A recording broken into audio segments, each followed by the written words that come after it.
Is swinging the bats, a great combination. You absolutely can't beat it, everybody.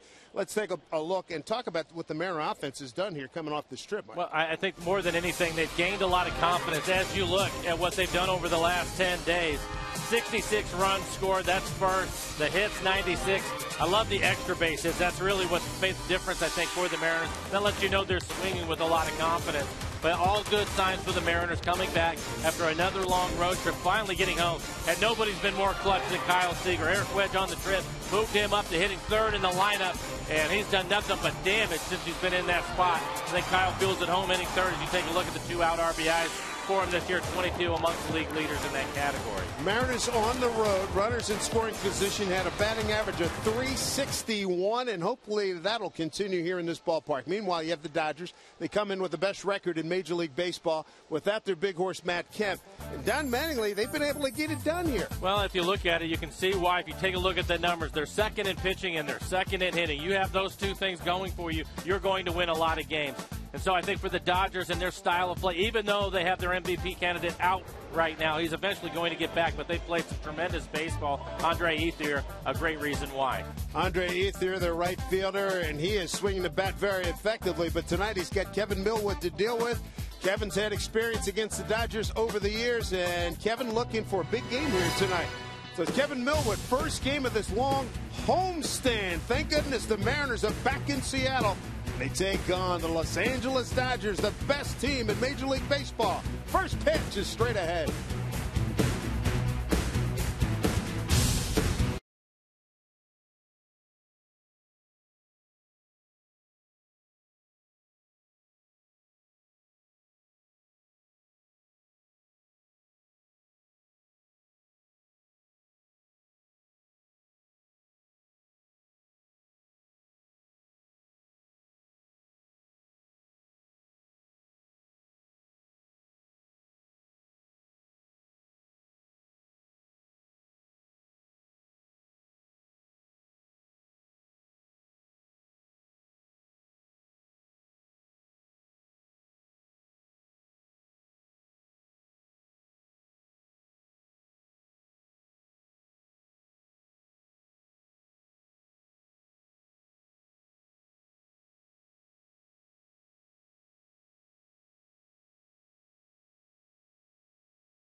By CenturyLink, by Banner Bank, better ideas, better banking, and by the Emerald Queen Casino, welcoming Grammy winner and rock and roll icon Rick Springfield June 30th. For tickets, go to emeraldqueen.com.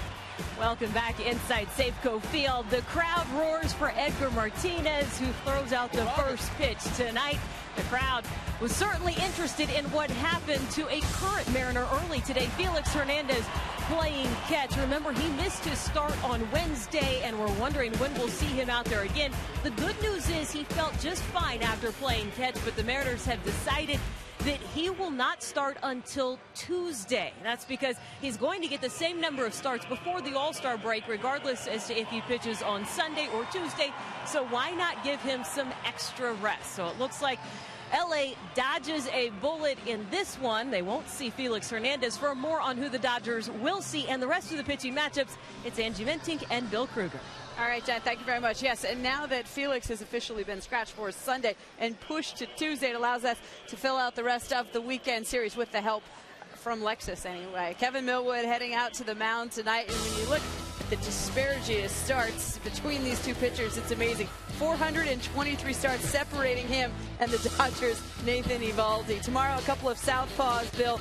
You just love this. Do you drool when you see a matchup like this? Jason Vargas, more lefties the better. Versus Clayton Kershaw. And on Sunday, it was just announced, like Jen mentioned, we're going to see Blake Bevan for the Mariners. He'll go up against Chad Billingsley. But back to Millwood, Bill. Rough outing last time, but at the same time, overall, this guy's been pretty solid all season long. Well, he's had a great month of May. He had a 2.58 ERA. That was fourth in the AL. He came off those four tremendous starts where he went 3-0 with an ERA of .67. Rough patch against the White Sox. Hot ballpark, a team that he didn't match up very well against. He walked 5. As I mentioned, this Dodger team, they take a lot of pitches, they walk. Bobby Abreu's the king of that. He's going to have to get ahead with his fastball, and if he does that, they don't have that big damage in the middle, so he should be okay. He should pitch this ballpark like he's got the wind behind him. And bottom line is, when he does throw strikes and he doesn't walk guys, he has been successful this season. All right, Kevin Millwood's first pitch coming up in just a little bit. Eovaldi making his third major league start. It's true. We've got it for you next here on Root Sports.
Well, after a 10-day road trip, the Mariners had a good run going 5-4, and they're back home tonight here on this Friday evening with the blue sky above us here in Seattle. Welcome, everybody, to Mariner Baseball. The Dodgers in town. Interleague play. Dave Sims and Mike Lauerstein. Mattingly has brought the Dodgers in with the best record in Major League Baseball, with a record of 37 up and 21 down. And they're getting it done. They've been getting it done over a period of time with Matt Kemp, their best player. Maybe the best player in the National League, out of action. D. Gordon's going to start things off, the Dodgers shortstop. Son of longtime pitcher Tom Gordon against Kevin Millwood. First pitch in there for a called strike. Brian Runge working the plate. Ted Barrett at first, Marvin Hudson at second, and Dale Scott, the umpire, at third.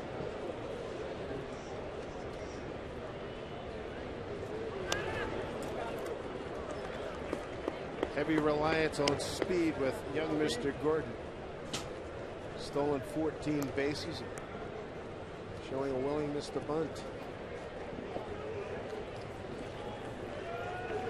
Dodgers come in having swept that Philly 4 games. First time ever they won 4 consecutive games in a series in Philadelphia. This after losing 6 of 7 going into that group of games. Strike through call. Gordon's gone. Good start for Kevin Millwood. Let's take a look at the rest of the batting order for the Dodgers. Want to keep the speed off of the bases. Gordon certainly one of them. Herrera hitting second. Definitely want to keep him off the bases. Then you have Andre Ethier with Kemp out. Ethier is the man in the lineup. 48 RBIs for him. A couple of Angels, Rivera and Abreu, hitting in the middle of the lineup for the Dodgers. Now that it's Harrison, Loney, Ellis, and Tony Gwynn Jr. to round out the 9. Numbers for Kevin Millwood. Trying to bounce back after his last outing. It was a short one for him. Had to pitch hard to get through the Chicago White Sox. But overall, has pitched well. ERA under 4. Opponent's average .254 against Kevin. Elian Herrera. God, it was about 9 years in the minor leagues before coming up to the big leagues. As a matter of fact, came up on the anniversary of his signing. And he's done a heck of a job. Manny Mota, longtime coach, told Don Mattingly during spring training, hey, keep an eye on this kid. We may have to use him at some point. They've had a series of injuries, and young man's come up and done pretty well. Don Mattingly, borderline Hall of Famer, former teammate of yours, Mr. Flowers. Yeah, happy to see that he's doing well in Los Angeles. Former Yankee great. I remember Don from the mid-'80s when I was doing talk radio in New York. I said, I never envisioned you as a manager. And he said, well, that's not the kind of thing you talk about. But he said, I always admired the way La Russa ran his ship. Played for Buck Showalter, played for Lou Piniella twice, for Yogi Berra for a cup of coffee, and then Joe Torre sort of helped put the finishing touches on it, his influence, the pitch taken outside. Was Billy Martin before him? Before Donnie made it to the big leagues with the Yankees. Billy. Yeah, he had him for a little bit. A little bit? Yeah. 2-2. Foul back. The Dud said, listen, I know how, and you can appreciate this. He said, listen, I know how hard it is to play this game. All I ask you to do is do your work, be on time, and play hard, and I got your back. Anything less than that, we might have a problem. But it's not like that's asking for a lot either. Right, exactly. Yeah. But, keep it simple. And then the other thing, he said, listen, if there's stuff going wrong, I like to confront it immediately, not let it fester a couple, 3 days. To left center field for Mike Carp. 2 down. Good start for Kevin Millwood. Easy fly ball out to Carp in left field. Take a look at the rest of the defense for the Mariners. Michael Saunders in center field. Ichiro out in right. And on the infield, Kyle Seager will be the third baseman. Kawasaki getting to start at shortstop. Brendan Ryan the day off. Ackley and Smoke on the right side of the infield, and Jesus Montero will do the catching tonight. You can see what Kevin did on Sunday in Chicago. Those numbers, for my money, Mike, and I think we talked about this on Sunday, don't do it justice. He did a great job because that could have gotten out of hand. Well, you can see the 5 walks there, throwing 95 pitches to get through 4, but he did pitch his way out of a lot of trouble. Kawasaki, quick release, and retires Andre Ethier. So a fine start as the Mariners are back home. Nothing across for the Dodgers. Mariners coming to bat.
to swing the bats against Nathan Eovaldi and Eric Wedge. And the boys a little rested after yesterday's day off. Here's a look at the starting lineup for the Mariners. Tonight's starting lineup is brought to you by Chevron. Each row leading things off, and it's Ackley and Seager. Seager has been hot lately, driving in runs, hitting third. Montero, smoke coming off American League Player of the Week last week. He will hit this. Saunders, a .487 average on the road. He has moved up to hit sixth in the lineup. Then it's Jay Sokar, and Kawasaki will hit ninth. Eovaldi, take a look at his numbers. Only 12 2/3 innings pitched for him, but 8 strikeouts. He has pitched well. Has 2 losses, but probably deserves better faith in that. Pretty good fastball, 94. Will throw a slider. Here's Ichiro to lead it off. Pitch from Eovaldi, 22-year-old, is outside, ball 1. Eovaldi was a all-star, AA Southern League midseason and postseason in 2011.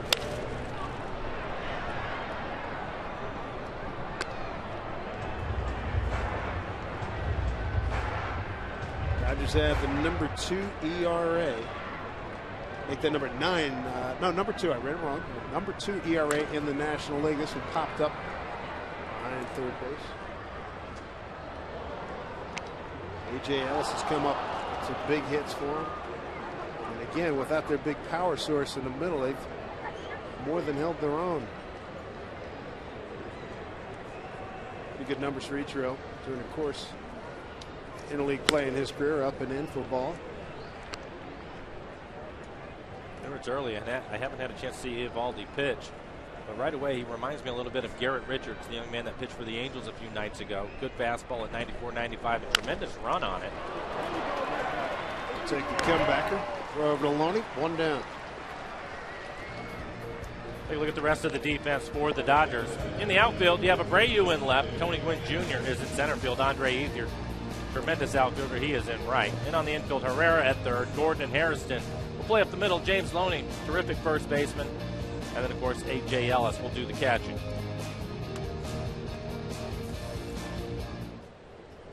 Dustin Ackley swinging a miss. 9 for 32. Hit .281 on the road trip. Home run, knocked in 4. Walked 7 times. Struck out 9 times. And he's behind 0-2.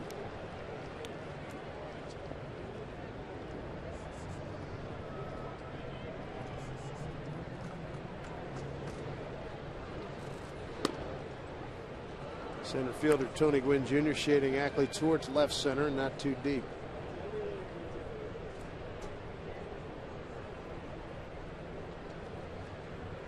Eovaldi working a pretty good pace. There's a pitch hit down the line, foul.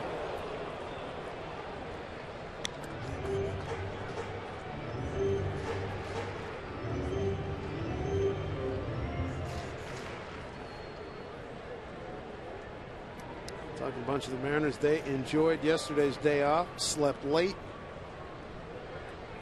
A couple of guys said they got up around 10 o'clock and said, nah, I'll go back for another few hours. Well, to imagine most of them ended up getting to bed at about 4 a.m. playing the night game in Anaheim. I think we landed at about 2:15, 2:30 in the morning. So by the time these guys get their luggage and get back home, may as well sleep in. Why not? Swing and a miss. Ackley is gone. 2 outs.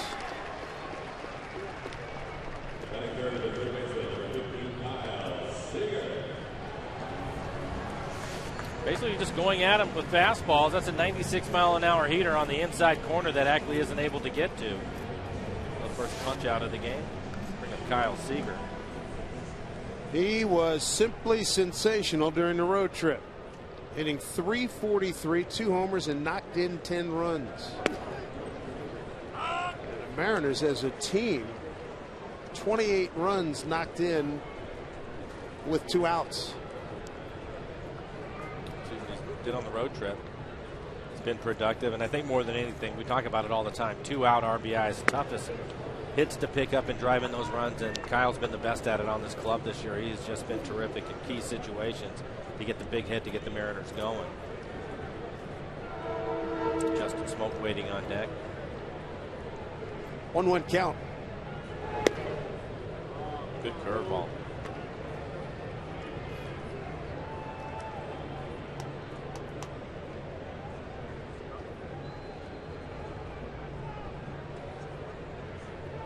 Edge, Robbie Thompson, Carl Willis, brain trust of the ball club. 3-1.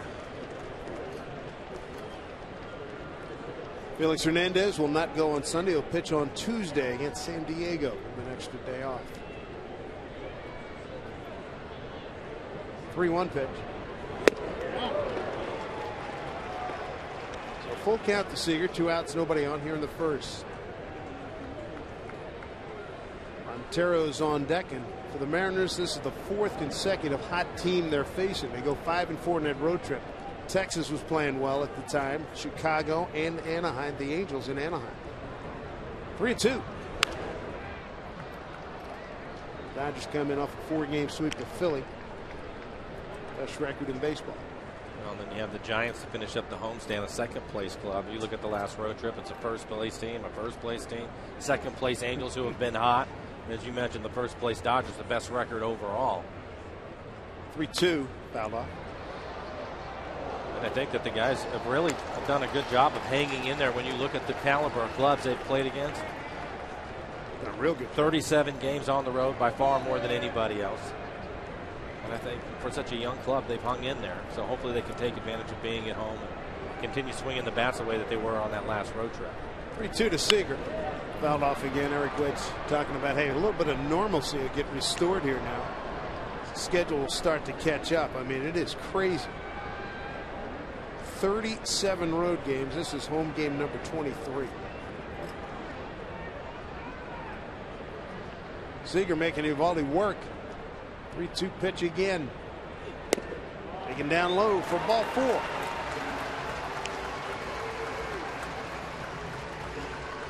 Nine pitch at bat for Kyle Seager. Eovaldi's pitch count now at 20. Here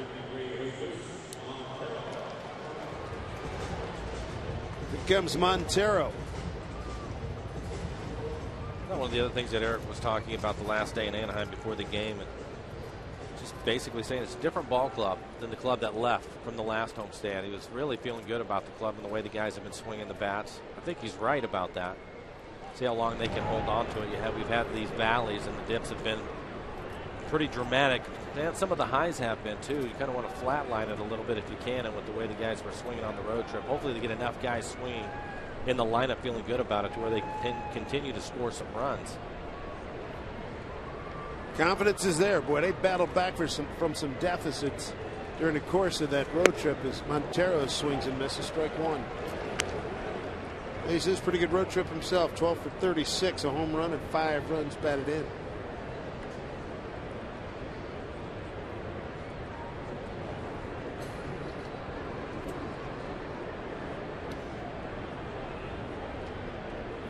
Baldy with losses to Milwaukee and at Colorado.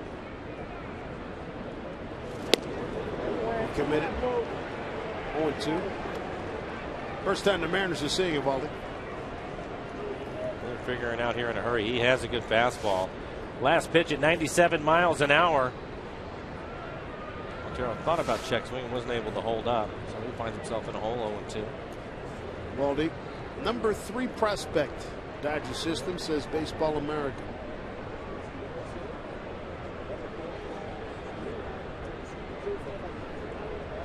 Montero an 0-2 pitch.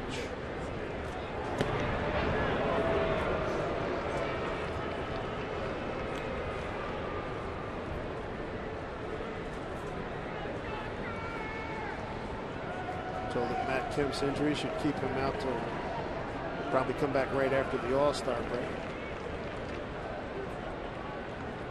It's been a big horse for these Dodgers. 0-2 pitch here to Montero. Fouled off.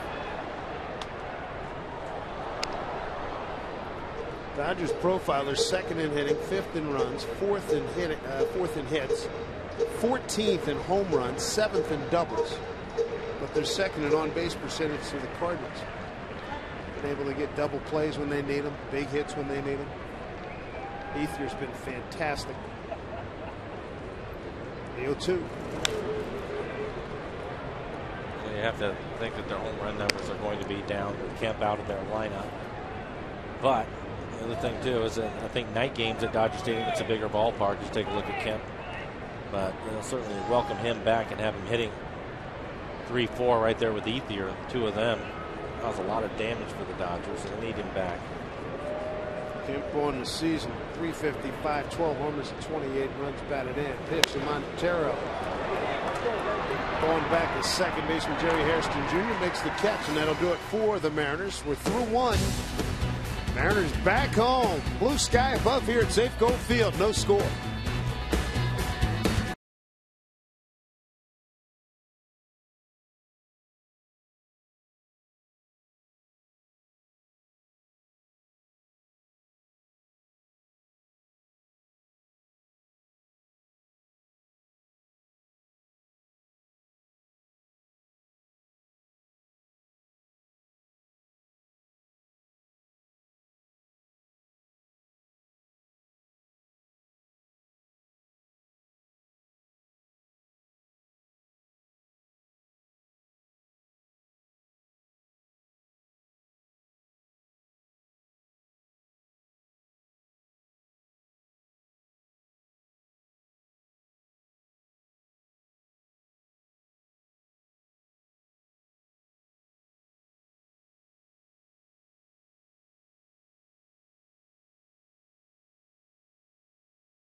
Today's Tracer Technology is brought to you by the Emerald Queen Casino, the entertainment capital of the Northwest. Back to interleague play. The Dodgers in town, followed by the Padres and the Giants, and also in town with us here in the booth. Glad to have them with us as always. Mariner Hall of Famer Dan Wilson. Dan the man, what's happening, pal? Oh, good to see you guys. You guys are like still smoking hot from the road trip, man. All that it offense. ain't bad, you know. Did It's you get a not chance bad. to see much of it? Yeah, good. You guys were swinging the bats. Boy, Michael Saunders just. It's fun to watch guys when they're hitting like that and hitting the ball hard. And boy, he and Seager have really just been a sort of a stalwart in that offense for him. Now, how about Saunders going from almost oblivion to the leading hitter now in the ball club? It's a great story. Yeah, well, that's what 19 hits will do for you in a week and 10 days. There's Juan Rivera, former Angel. Mariners familiar with him. Michael Saunders in center field. He will be batting second in the second inning. Leads the club at 277 now. Here's Juan Rivera, the former Yankee and Angel. 1-0 from Millwood. Fly ball. Fairly deep. Backing up Petro. Makes the catch.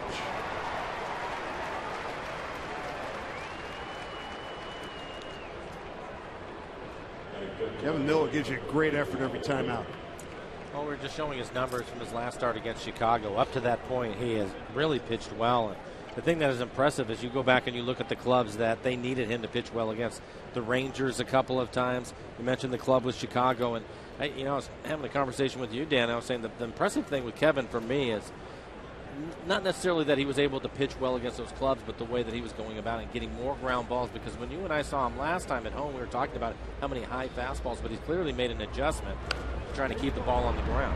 Veteran Bobby Abreu tried to drop one down. Oh, you're talking about, especially when you're pitching in Texas, you got to keep that ball down. And you're right, done a nice job of keeping the ball on the ground and letting his defense work behind him. Plus, that helps your pitch count and it helps you get deeper into the ball games. And that's what you got to love a veteran out there on that mound and knows what he's doing. How about this stretch he had there? He wins at the Yankees, at Colorado, and beats Texas. That's a great stretch. Well, it is. It's a really good stretch, and you say Colorado, yeah, at Colorado. But I think the other thing, too, even we were talking about it before you were sitting here with us, Dan, and that is you look even at his last outing, he goes 4 innings in Chicago. Now, Chicago had won something like 8 in a row. They were ridiculous hot and really doing damage in their ballpark. Throws 95 pitches to get through those 4 innings, but you just felt like some of it was on purpose. He's just kind of working his way through what was a really hot lineup. Down to Seager. Abreu hustling down the line. two down. And remember, too, in that game, he left the bases loaded twice. Yeah, and I think the thing you see a lot of times with veteran pitchers, they're just not going to give in to the hitter. They're going to be around the corners of the plate, and they may get to a situation where they get 3-2. They're not going to give in. They're not going to throw that ball in the middle of the plate. Yeah, they may end up walking the guy, but they're going to try to get around it somehow, and that's what I love about Kevin and veteran pitchers is they make the hitters hit their pitch, and that's his key. And on something like that, just to follow up real quick with it, how much of an effect does that have on the younger pitchers that are watching him go through the bases, like Noesi and Bevan and guys like that? Well, I think it's incredibly valuable, because when you look at Noesi and how he's been getting hurt 0-2, and to see Kevin Millwood not giving in to the hitters, and even when he's ahead, in the count, he's staying off the plate, he's staying away from the middle of the plate. Those guys down there have got to be absorbing that and seeing that and making some adjustments because of it. Millwood didn't like what he threw there, but he got 16 pitches to get the first 5 outs. Impressive as he battles against veteran Jerry Hairston Jr. First pitch strikes. You can work ahead of guys throwing first pitch strikes. It really opens up things for you, and he's done that. 5 first pitch strikes out of the 6 batters he's faced. One of the other things too, you have an advantage, although the Dodgers have been able to hit and score some runs, not hitting home runs. And you're here in this ballpark, it's going to be a cool evening. You can afford to be a little more aggressive with them, right? Yeah, I mean, you can pitch to the ballpark, but like we talked about in Texas, you got to keep the ball down. Keep the ball down in Colorado as well, which he's been able to do. So yeah, you can pitch to your ballpark a little bit. And the lineup though, he's pitching against. Yes, yeah, and I mean, but those are the things a veteran guy will look at. He understands where he is and how he can pitch that afternoon, and he'll make his adjustments. And goes back to what we're saying. Those guys that are other starters that are watching him can really learn a lot. Hairston on a line drive, backing up Saunders, makes the catch on that 3-1 pitch, and Kevin Millwood picks up 6 down against the Dodgers. Coming up for the Mariners, Smoke, Saunders, and Jaso in the second.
Dan Wilson, Root Sports crew.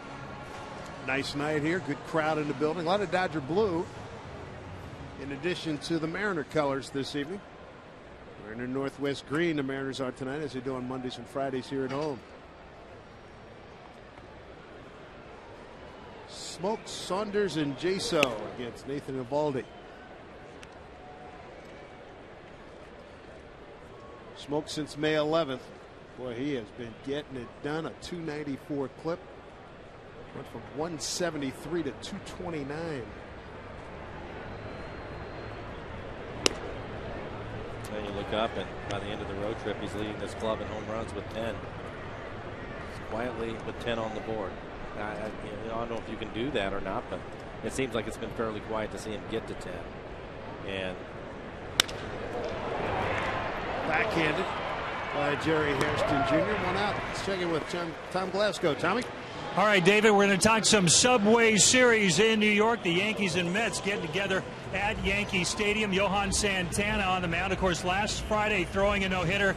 Far from the case tonight. Take a look at Robinson Cano with a man on. He goes yard in the second and then again in the third. Wow, what a power burst. All Yankees tonight. A 9-1 lead. That is our Sterling Bank score. Dave, back to you. Robinson Cano is something special. Michael Saunders with one out is the hitter. he had a great opportunity there. Tried to bunt for a base hit. Herrera was playing back. He was able to get that past the pitcher. He could have walked to first. Good idea. Just wasn't able to execute the bunt.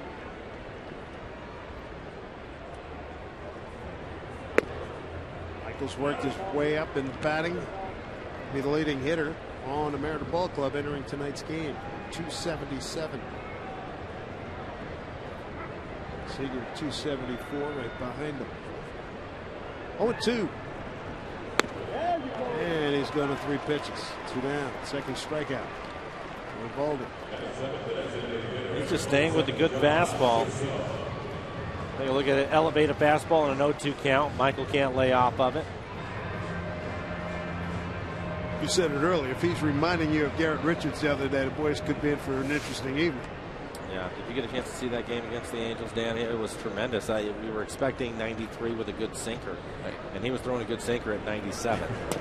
And this young man right here, the reports were he's going to be 93, 94, and we've seen him top out at 97 with some good run on his fastball. When you saw how he pitched to Saunders there, that first fastball, outside corner, second fastball, inside corner, and the third fastball up there at the letters. John Jaso DHing tonight. Count evens at 1-1.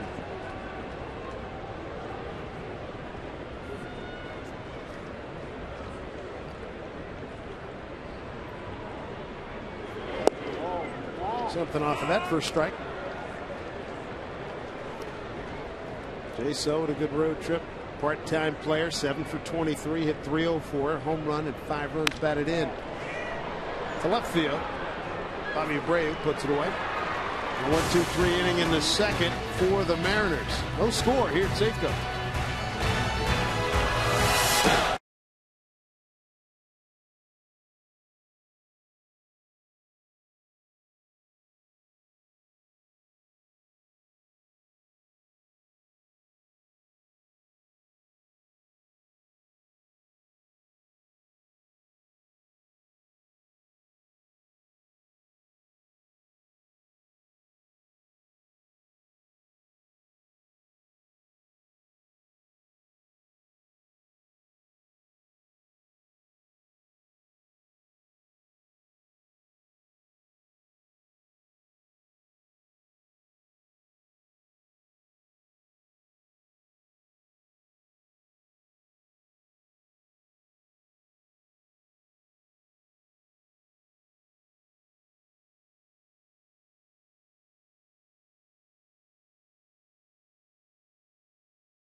With his Mariner Baseball Ball Club back in town, interleague play.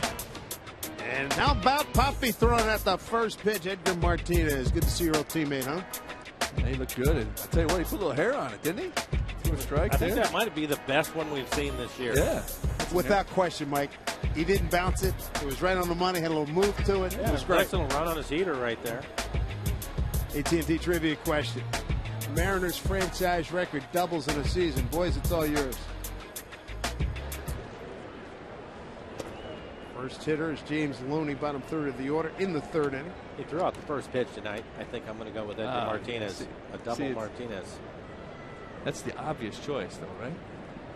Yeah, but you have the wicked Curtis isn't here today. Ryan's filling in for him. That's true. Yeah, so you have to remember that. But then I don't know. I'm just guessing. Edgar. Slicing drive right to Corp, one out. Well, I'll tell you what. I'm going to just mix it up. I'm going to go with Big John Olerud. Good doubles hitter. Yes. That's a very good call. Mike, I think I'm going to go with you on this one. I go with Edgar. A.J. Ellis, the catcher. I like it when you do that, Dave, because I know whether I'm right or I'm wrong. I'm not losing any ground to you. Dude, what was it the other day? It was 25, 25, and 25. The fans were all the same. Dead even.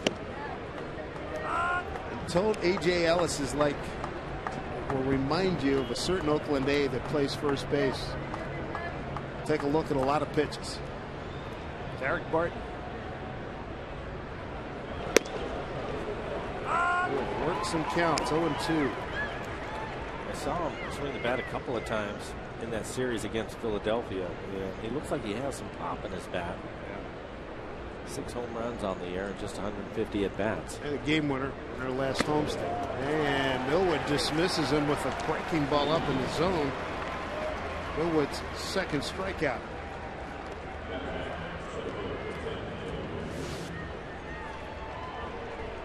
Looked like it was just a high slider, maybe a cutter, Dan, up out of the zone to get him to chase it. Yeah, probably a cutter up there. Probably not going to try to risk a slider up in there, but a good little cutter and very effective. Ellis had kind of a excuse me swing on that pitch. Good pitch by Millwood. Tony Gwynn Jr. 271. No homers, 16 runs batted in.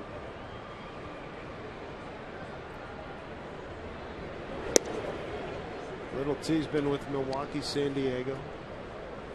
Knocked San Diego out of the playoffs a few years ago. He has some speed. He has 3 triples on the year, 8 stolen bases.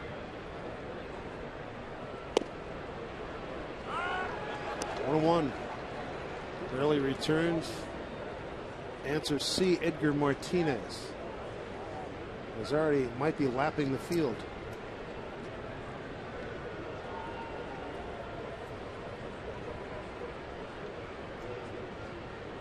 Millwood's got Gwynn Jr. at 1-1. Missed by much, 2-1.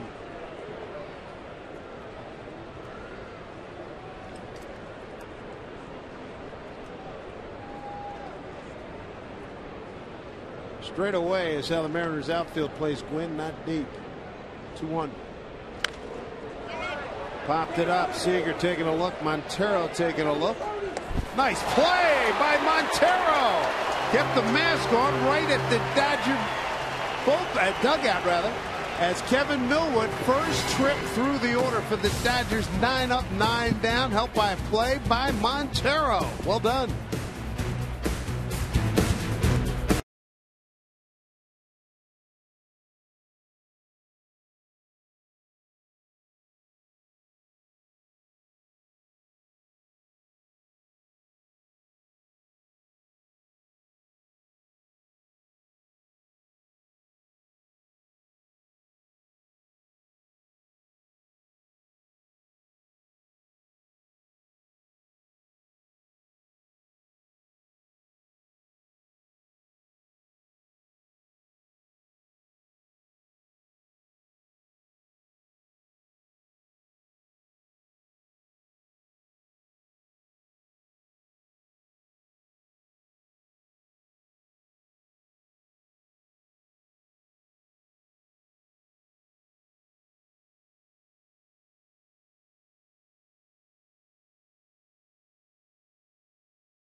on the board here. Kevin Millwood 9 up, 9 down.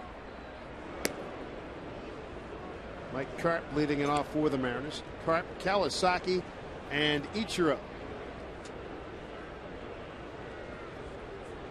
Mike still looking to get going. Just 4 for 20 on the road trip.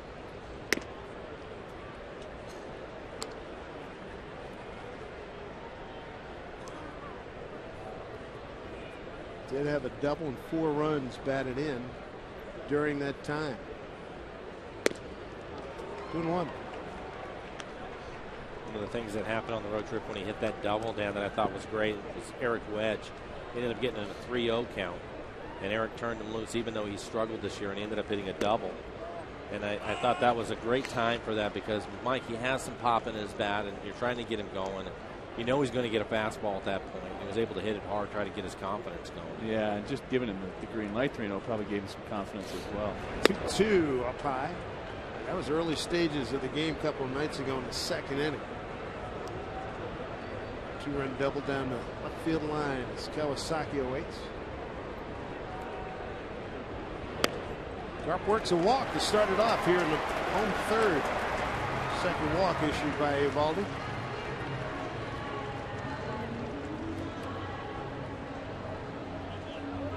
Like a little Patsy Cline as Karp draws a walk. I'm walking after midnight.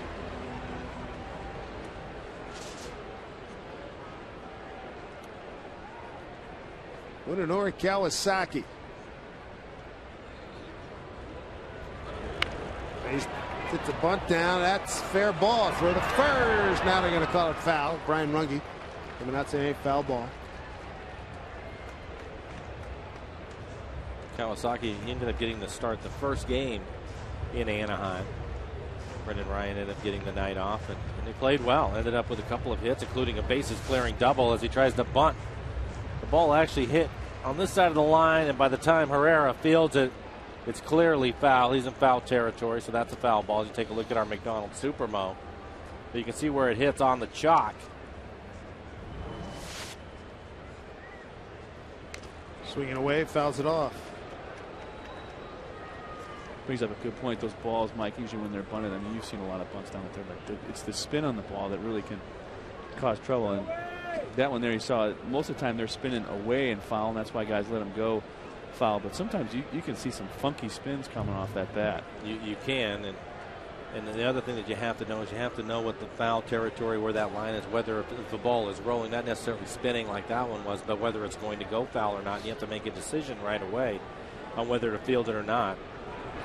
I think Herrera probably had a good idea that that ball was going to go foul, but he decided to try to get the out instead, which I always think is a good idea. If you can get an out, especially early in the game, take it. He just wasn't able to get to it in time, but that ball clearly hit and bounced foul because of the spin coming off of the bat. Kawasaki's biggest moment as a Mariner, 5th inning last Wednesday. Mariners beat the Angels 8-6. He got a bases loaded double in a 4-run 5th inning. Karp dives back safely.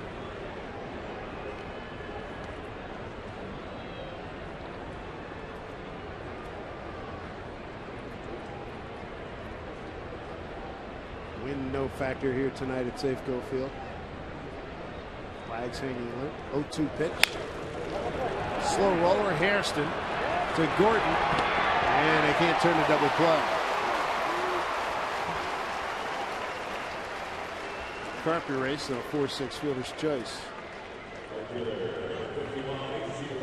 Looks like Kawasaki gets jammed on this pitch. The ball was not hit hard, but it was a slow developing double play ball as Hairston fields it, kind of flips it up in the air a little bit, and then Gordon not able to get much on the throw to first as Loney keeps it from going into the dugout. It's played by Loney. Top of the order, here's Ichiro. Tap back to the pitcher. First at bat. That was really close. Well, Kawasaki probably gets the biggest lead of anybody we've seen this year. He always gets out there. He's trying to make the pitcher throw over to first, but that was close. Watched him a couple of days ago. These guys were taking batting practice. He was working on getting back, hitting that lead right where that right foot is. Just about to Far reaches of the cut. Slicing drive, left center field. It'll sit down. Base hit for Ichiro. Hit number 63. He gets a first pitch fastball at 96 miles an hour. It's right down the middle. Looked like he hit that off the end of the bat a little bit. The ball just died out in front of the outfielders.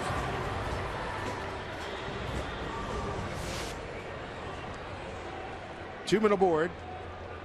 One out for Dustin Ackley. Struck out in a 2-2 pitch. First time up.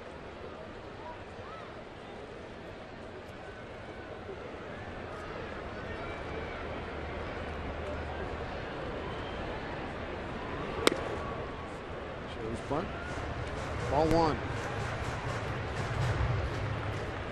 A hit by Ichiro. First hit of the ball game.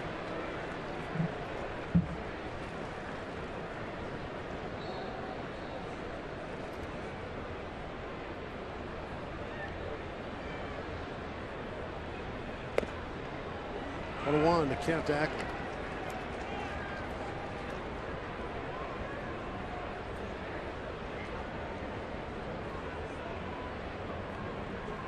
Pitch number 5-0 for Nathan Eovaldi.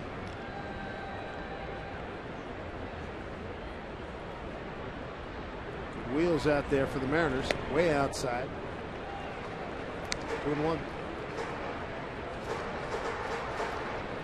See his pitch count, 50 pitches, 33 of them for strikes.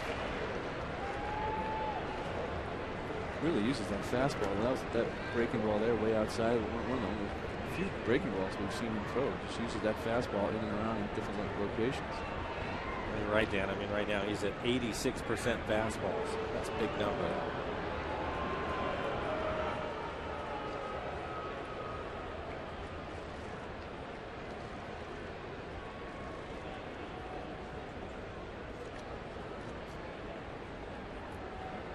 2-1. Dwackley takes it for a strike. 2-2.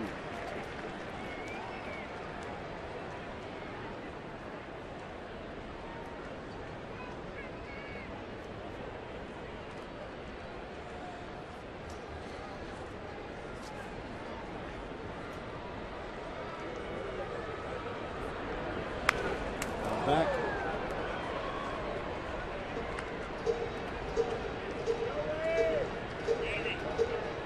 This is the start of 15 consecutive games against the National League for the Mariners. Dodgers, Padres, Giants come to town. Mariners go to Arizona and San Diego.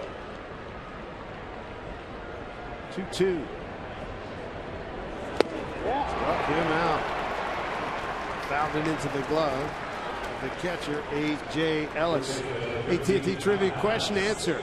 First of all, the question, Mariners franchise record for doubles in a season. Mike and I went with Edgar Martinez. Danny went with John Olerud. Survey says, and Alex Rodriguez, B. So we went for the sentimental choice and got burned. 54 in 1996. Curtis must have left the question. 2 down. The hitter's Kyle Seager with a couple of men on. Eovaldi with that strikeout of Ackley. It's his third against 2 walks.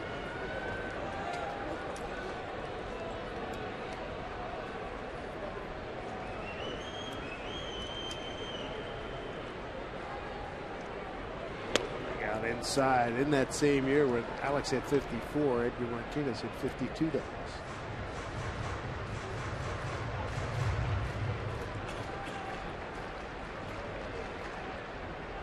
26 and 25. Sims, Blowers, and the fans. What a race. Coming down to the wire. 1-0 to Seager. 2-0. Good work pitch here. Well, this has been Kyle's specialty here in the first third of the season. Kyle again, 36 RBIs, 22 of them coming with 2 outs.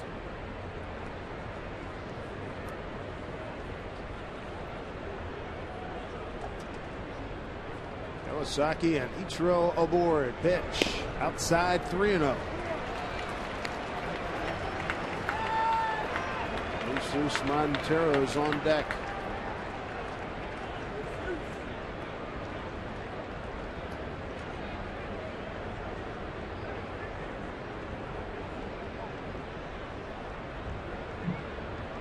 Pitch from Eovaldi, 3-0 here to Seager.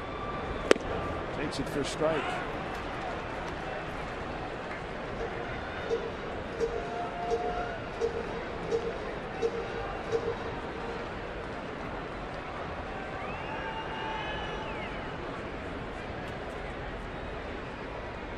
Big spot here for the Mariners. See if they get on the board first here. 3-1. Off the fist, going back third baseman Herrera. He makes the play, and that'll do it. Seager stunned standing at home plate as he fouled that one off and ends the Mariner threat in the third. No score here at Safeco Field.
Right now at Jack in the Box, you can try the new Chipotle Chicken Club Combo for just $4.99 plus tax. By Northern Quest Casino, Spokane's newest destination resort. By Ford, we are local. And by Widmer Brothers Brewing, craft brewing in Portland, Oregon since 1984. Let's send it back to Dan, Mike, and Dave. Tom, thank you very much. No score, just one hit in this ball game as Kevin Millwood's about to begin his second trip through the order for the Dodgers. He's got 9 up, 9 down through the first 3. Nathan Eovaldi has given up just the one hit, base hit by Ichiro, and stranded 3 runners. D. Gordon took a called third strike to lead off the ball game.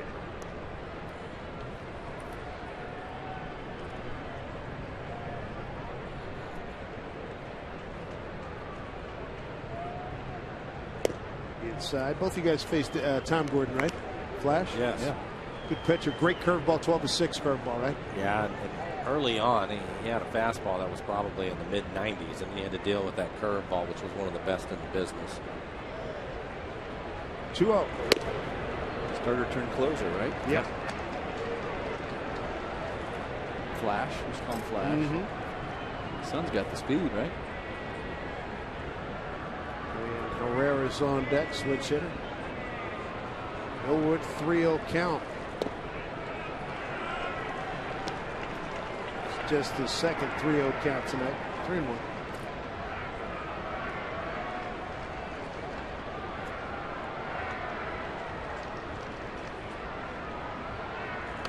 Bunt. Good one. Better play by Seager. Got him. Well done. You can't drop this bunt down any better than what Gordon just did. It's just an exceptional play by Kyle Seager as he comes in to barehand this. It's right down the line. The hard part about this is you have to throw back across your body and keep from throwing it into the runner so that the first baseman has a chance to make the plays. You take a look at the McDonald Supermo. He was able to pick that up with a nice two-seam grip, Dan. Firing that back across the dime and have it come back into the first baseman. Yeah, tough to get that good grip, but nice play, Kyle Seager. A little surprised he's bunting on 3-1. thing, too, that's a little bit surprising. We were talking about Eovaldi at 86% fastballs. Kevin Millwood, I think he's throwing one breaking ball. Other than that, he's just staying with the heater. I guess if it's working, stay with it until they show they can get on it, right? 10 in a row retired out of the box. Don't look now. We got a National League game on. I know. Fastball dominating in the fourth inning here in about one hit. How about that, right? Herrera fly to left his first time. You have a pitcher early in the game that's having success with his fastball like Kevin has done in Eovaldi also. Do you watch the hitters and when they start to get on, or do you wait for them to hit the ball hard a couple of times before you start to mix it up? I mean, how do you decide at what point you have to start mixing your pitches up a little bit more and not just throw fastballs down? Well, I think you definitely have to read the hitters and how they're swinging at it. A guy like Gordon, I mean, this is his second time through the order now, so you might want to start thinking about getting a breaking ball in there. But you got a guy like Gordon hitting 229 at the top of the order there, probably a guy you're still going to just go after with fastballs.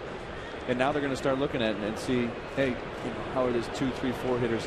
They're getting back on that fastball, and so let's start mixing them in the off speed. 2-2 to Herrera. Full count.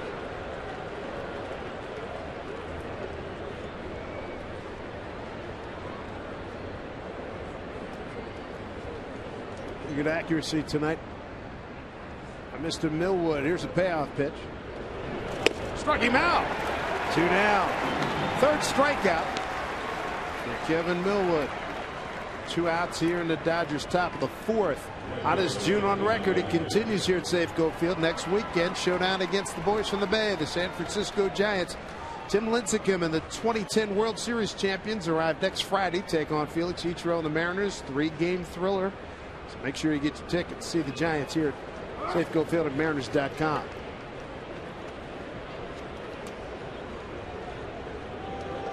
Eleven up, 11 down for Mr. Millwood. Tough Andre Ethier. Strike one, Andre Ethier. Leads the Dodger ball club in runs, hits, total bases, doubles, RBIs, and strikeouts. Kevin was able to jam him his first time up, hit a weak ground ball to short for now.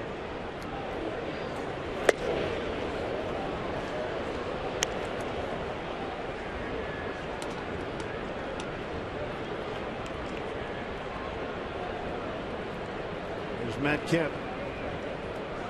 House of fire coming out of the starting blocks. I'll tell you, he and Josh Hamilton are just killing the baseball. Every night you watch the highlights, one of them is going crazy, and he's out second time with a leg injury.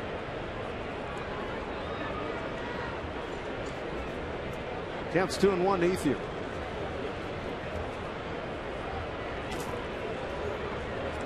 Three and one.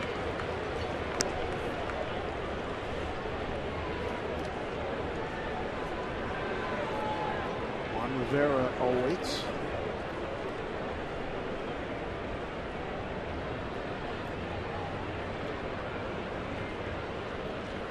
3-1 pitch to Ethier. He does have a good fastball tonight. 3-2. Both pitchers using the fastball at the top of the strike zone effectively tonight. That's a tough pitch to catch up to. Kevin has a good fastball tonight, throwing 92 miles an hour. Interesting, Mike. He went to the 2-1 changeup, 3-1. He went to the fastball. See what he does here, 3-2. Payoff. Popped it up. It's playable.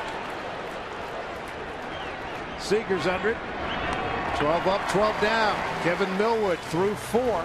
Good looking ball game as he matches zeros with Nathan Eovaldi. Put the Dodgers in town in the first of 3.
Between the Dodgers and the Mariners at Safeco Field. Welcome to the Ford Sports Desk.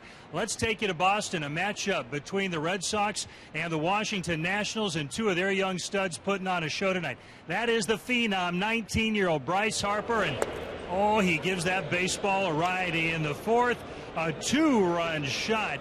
And on the mound tonight, Steven Strasburg dealing 13 strikeouts in just 6 innings for his 7th win, and the Nationals get the 7-4 victory. All right, Tom, thank you very much. Good night for Bryce Harper, going 3 for 5, 3 runs batted in and 2 runs scored. Montero's got a 1-1 count leading off. You're in the home fourth. Bouncing ball, that is foul.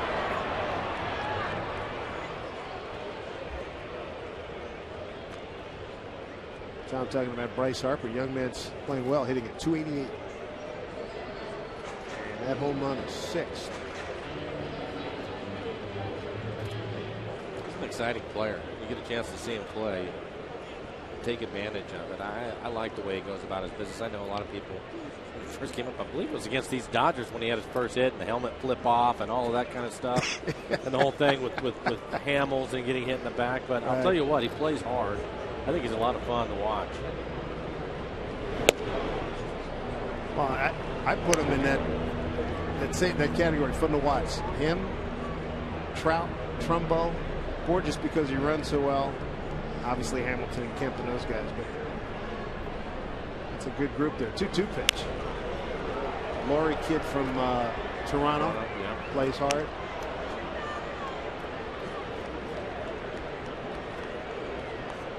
Game was meant to be played hard, wasn't it? It's fun to watch. You guys do it right. Max effort, right? 2-2 to Montero. Popped up to the second baseman. First time up.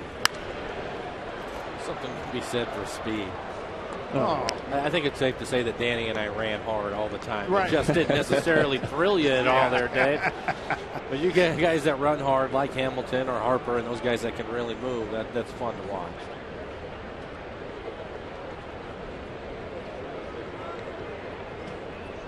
Nathan Eovaldi, 22-year-old right-hander, 0-2 record.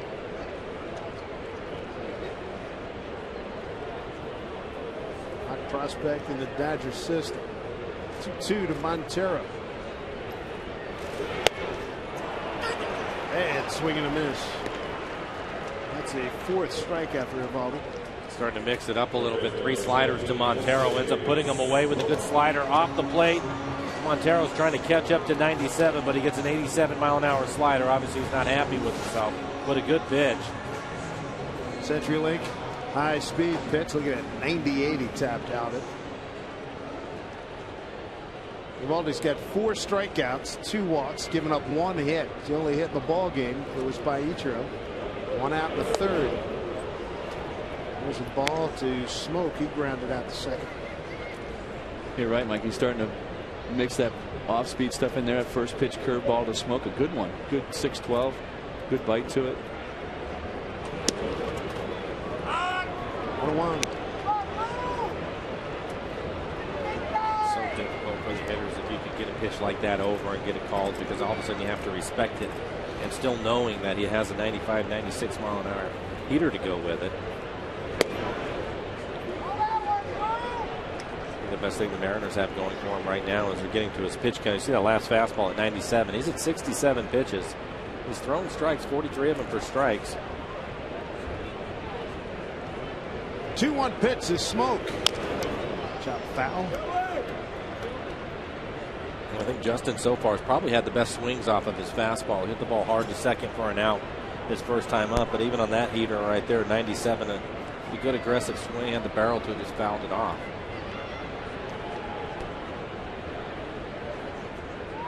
2-2. Broken back ground ball. Loney will take it himself. 2 outs.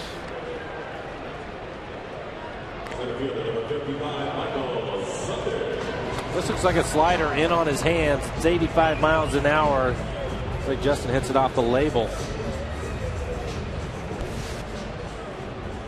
Key to a good breaking pitch there, Mike, is getting it getting it to the location that you want. That one in off the plate on Justin. A good hard pitch to hit. And a good one to Montero, too, for strike 3. I think the tendency sometimes is to do exactly what Dustin. You pick it up because you're so geared up on that fastball. You wait just a hair long, and that's when that slider coming in on your hands, it gets it in there. Yep.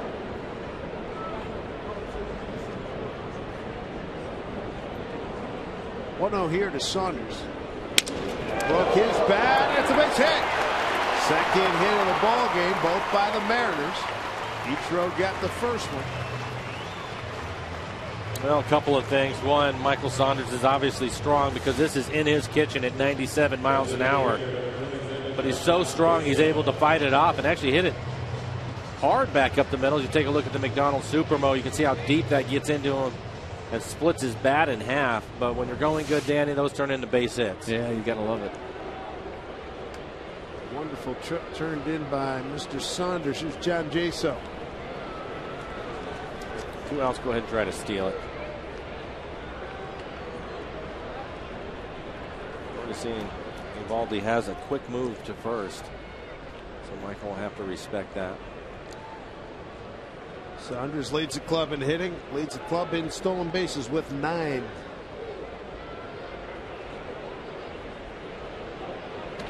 One of the things we've learned from Michael, and I really like this about the way that he steals bases, is he typically will run on the first or second pitch. He makes up his mind if he's going to go, and he takes off right away. And you have to like that, especially in these situations, because he gives the hitter a chance. He's not in an 0-2, 1-2 count by the time he gets down to second. He has something to work with. Only been cut 3 times. Jaso fouls it off.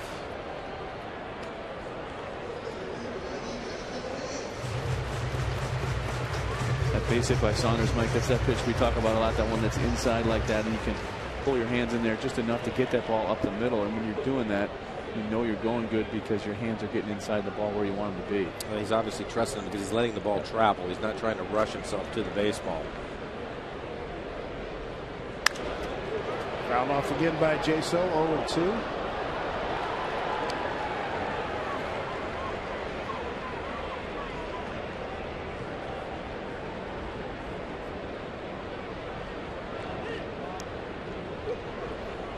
Mariners trying to pick up their batting average at home. Just 193 here at Safeco Field, 257 on the road.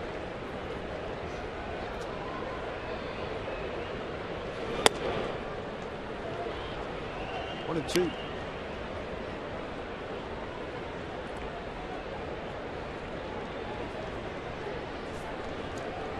The 75th pitch coming up for Eovaldi.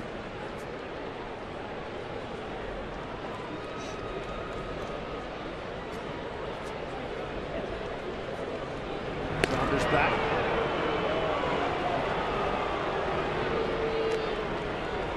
Don Mangley got to like the fact pitcher's holding a good base stealer close here. Well, the other thing he appreciates is the work by Loney over there. Pretty quick with that tag, something that Don Mattingly was great at as a first baseman. 1-2. Takes you for a ball. 2-2. Tell you who else likes that. Holding that runner on first base. The catcher gives him a chance as well. If Saunders does take off, gives him a chance to get him at second base. But you're right, Dave. You don't see that a lot from young pitchers quite so much. 2-2. And strikes out Jaso. 5th strikeout for Eovaldi through 4. What a ball game we've got. Eovaldi and Millwood matching zeros here at Safeco Field.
Hitting the Dodgers through 4, 12 up, 12 down.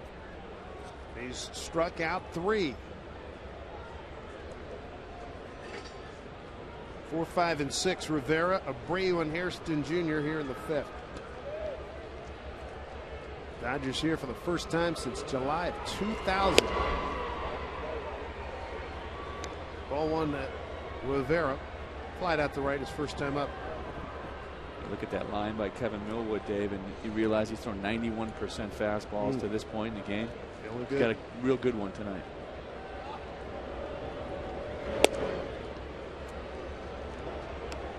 Wow, it's a good pitch right down the middle.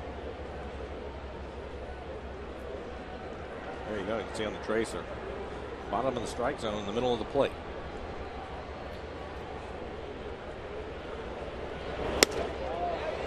Staying with it, 2-1.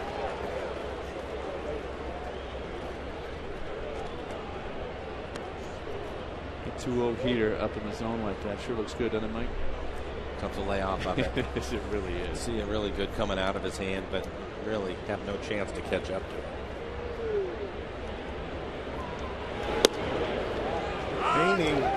Painting, 2-2. Pitch.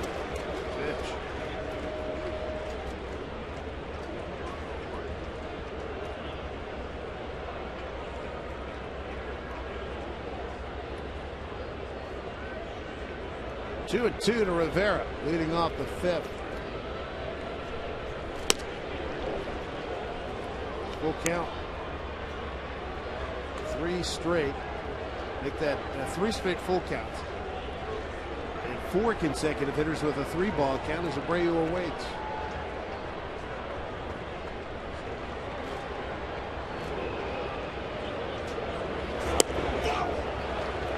There goes the perfect game. She walks Rivera. Dodgers, a lot of turmoil last year with ownership, but they were able to finish 25-10 last year. So you add to what they've done this year since August 22nd, best record in Major League Baseball, followed by the Rangers, Rays, Tigers, and the Cardinals. Magic Johnson, Stan Kasten, their group, the new ownership of the Dodgers. It's helped make Mattingly's job a little bit easier. Turmoil of the McCourt era is over.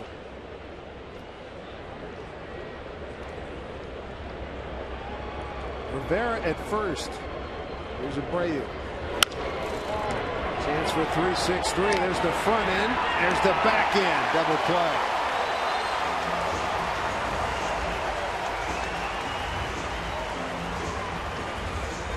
Most of the time, the 3-6-3 double play is a tough one to turn, but this is room service for Justin Smoak. Hits right to him. Nice 2-hopper.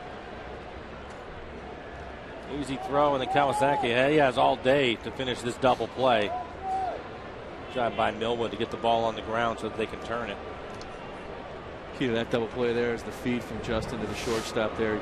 Keeps it away from the runner, and it's an easy feed for Kawasaki to make the turn. 2 outs here in the 5th. Terry Hairston Jr. flied to center.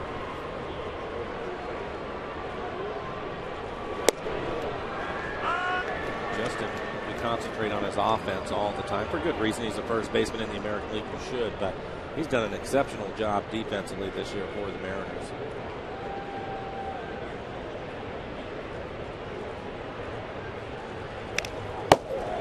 One, 2 to Hairston. Dad, a good player with White Sox in the 70s.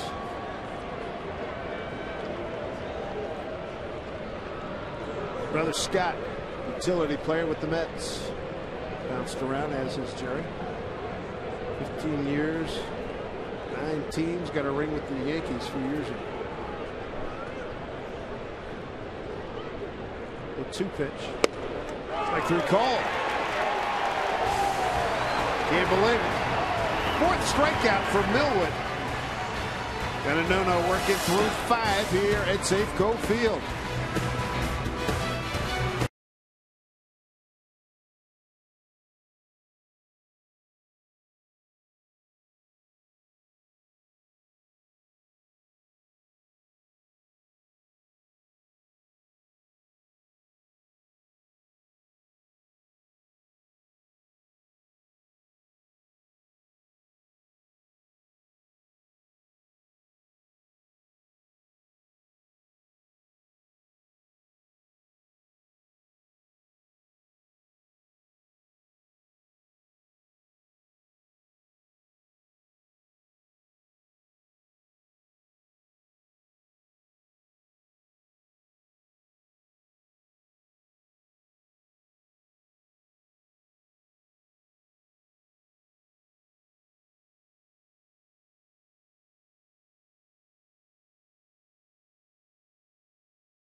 Matchup here in Seattle. Make sure you get your hands on bobblehead royalty next Friday. We're going to give away the king of all bobbleheads, the Felix Hernandez bobblehead night. It features the Mariners ace.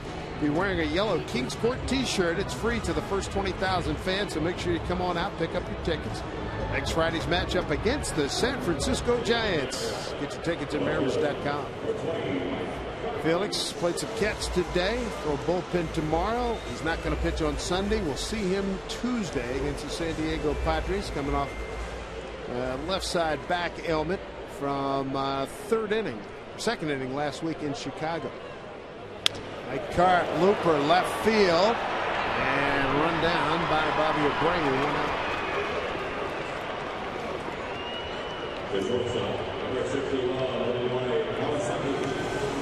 Here's Munenori Kawasaki, reached on a fielder's choice. Back in the third.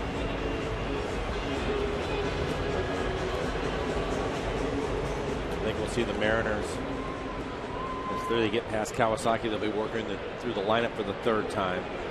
Obviously, they haven't seen Eovaldi until tonight, and one thing that they should notice is he's throwing a lot of first pitch fastballs, and I think they're going to be a little bit more aggressive the third time through the lineup. Breaking ball misses way upstairs. In on the grass at third is Elian Herrera.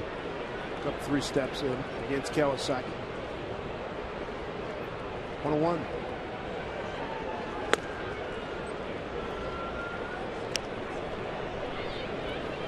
Two hits in the ball game. Third inning, 1 out single by Ichiro, and a 2 out single in the fourth by Michael Saunders. That is it in the entire game. Charging is Gordon. Big time play. 2 outs.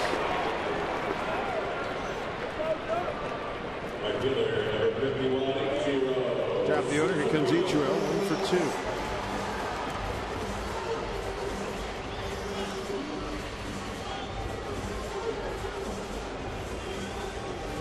Mariners 66 runs on the road trip, gave up 52. Looking to generate something here against Eovaldi.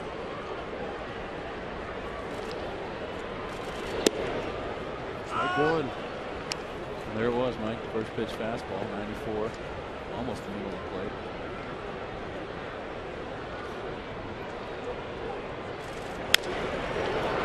Center field for Tony Gwynn Jr. Misjudged it. Couldn't get it.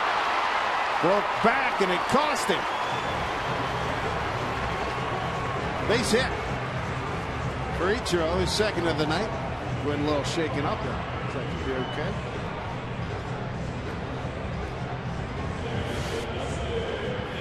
Seen this a couple of times again. This one served out in the left field. Ichiro certainly thinks he's going to catch it, and it looked like he was going to catch it easily, but as Dave mentioned, he backed up a little bit and then had a late break, and the ball dies out there. A base hit for Ichiro. There's no perceptible wind. It's not like that that wall of wind we saw at Texas when Figgins is under a ball. I got it. No, Ackley's got it. That was amazing. No, that's not the case here, but the ball just died on him out there. Even with the late break, I thought he was going to be able to get to it as long as it was in the air. I agree.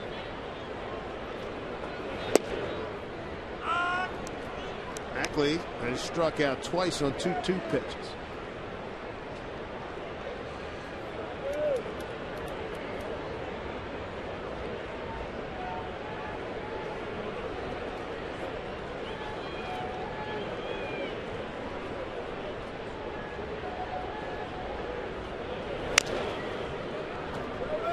Two. Gina Rodriguez, Johnny Damon, then Ichiro. Interleague hits. Bobby Abreu right behind him. Get to see both of those performers tonight.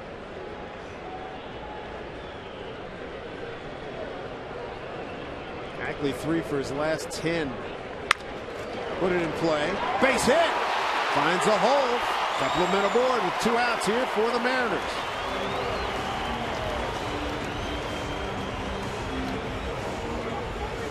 He needed that after those first 2 strikeouts. Yeah, he did. He again, we've talked about, he's been hanging around right between 240 and 250. Dan hasn't been able to get on a real hot streak, but he has done this. Even on nights when things aren't going well, he's found a way to check in and get a base hit to kind of keep things going. Yeah, and you know, we've talked about using that high part of the strike zone tonight. There, that pitch 0-2 up in that higher part of the strike zone, but Dustin able to just get his hands just enough on top of that and not try to pull it, but poke it the other way and picked up the base hit. This is where the Mariners were so good on the road, Dave, in these situations to catch a break on a fly ball that probably should have been caught. Back up the middle, but Gordon's right there for the force, and that'll do it. They threatened, but turned away in the fifth. Kevin Millwood back out on the mound. He's been dealing tonight.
Nice ball game tonight here in a scoreless affair against the Dodgers. First of 3 here with LA in town. Let's check out what Mariner topics are being discussed on Twitter right now. And it is Edgar Martinez and Kevin Millwood. Make sure you follow the Mariners on Twitter. Bottom third of the order, Loney, Ellis, and Gwynn Jr. Millwood no-hit ball through 5. Allowed 1 base runner. First pitch breaking ball. Strike 1 to Loney. 3-2 pitch. He walked Ron Rivera to start the 5th. And he was erased in a double play. Millwood has faced a minimum of 15.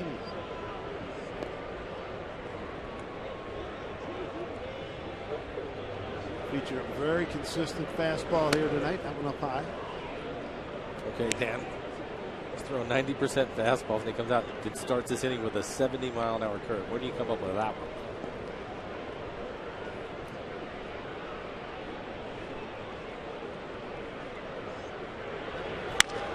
Solid swing, right center, and there's Saunders jumps on.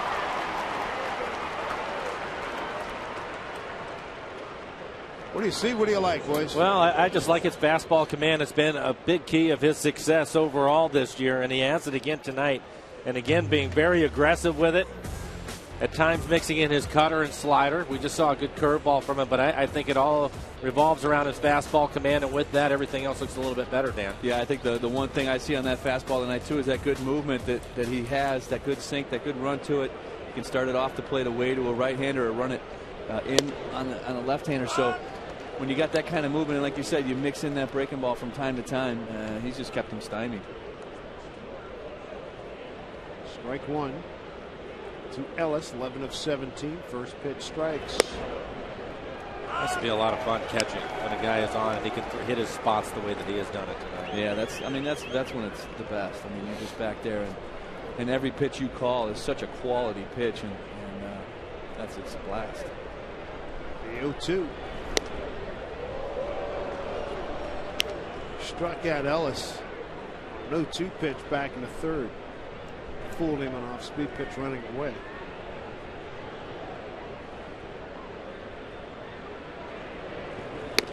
Swing and a miss. Ellis is gone. 5 strikeouts for Kevin Millwood. 2 outs in the 6th. This is just another good fastball. 93 miles an hour on that last fastball, right at the top of the strike zone. That's a pitch that we've seen him use effectively with 2 strikes on hitters, Dan. Yeah, great pitch right there, Mike, but really set up by the pitch before that. That little off-speed pitch, a little slider, maybe a little cutter off the plate away, just off the plate, and then he runs that fastball up in the zone. Good sequence right there to get the strikeout. This is the hardest he's thrown this consistently, Mike. Wouldn't you say through 6? I think so, yes. We've seen him touch 94 a few times this year, but he's been consistently 92, 93 with his fastball tonight. There's another good fastball at 92 in on the hands of Gwynn. So I would agree, Dave. I think you're talking in the beginning. Typically, the 94 is at the beginning of the game. Yeah. You know, you start working into the 6th inning. Typically, a fastball starts to move down in that 89, 90 mile an hour range. He's had a good heater tonight. He's used it effectively. He's got 2 outs, nobody on, 6th inning.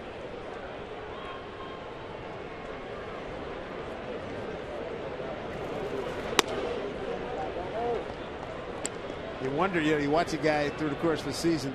He's an older guy. He's 37 years old. Now he's consistent on a cool night here in Seattle. All of a sudden, it's the most consistent night with the fastball. I think that baby's popping.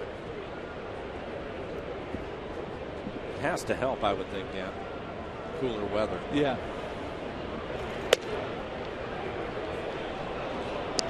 Two and one. I think the thing guys struggle with sometimes when it's really cold is getting a good grip of the slick in there. Yeah, they can't.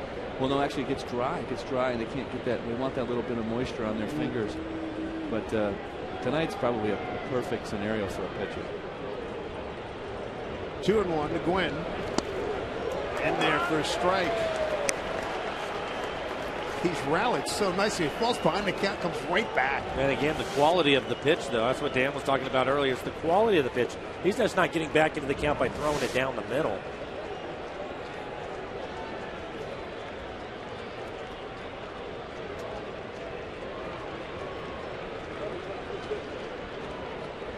Two pitch. Swing and a miss. Here's Montero to throw down the smoke. Kevin Millwood already with a career no-hitter under his belt back in 03 with the Phillies against the Giants. He's 2/3 of the way home here against the Dodgers here at Safeco Field.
See if the Mariners can get a run or 2 or 3 against Nathan Eovaldi.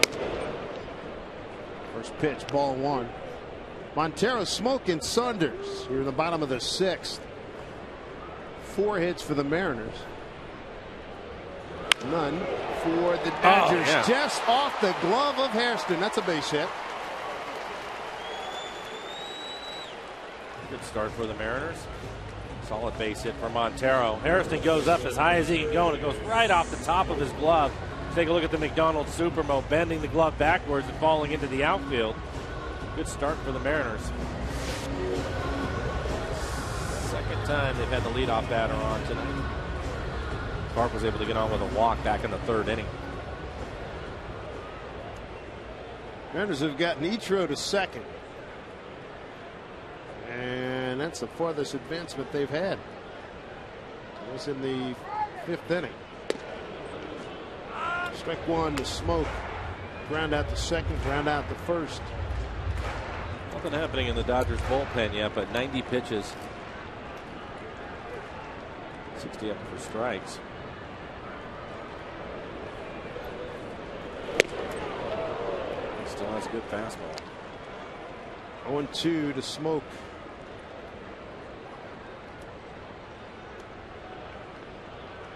Smoke on a bad run right now. He's 0 for his last 13. Maybe that'd be a lucky number for him right here.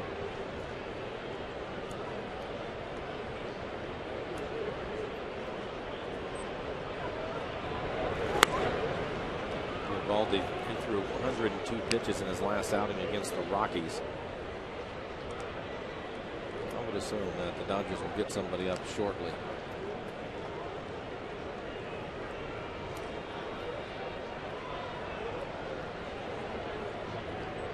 One, two.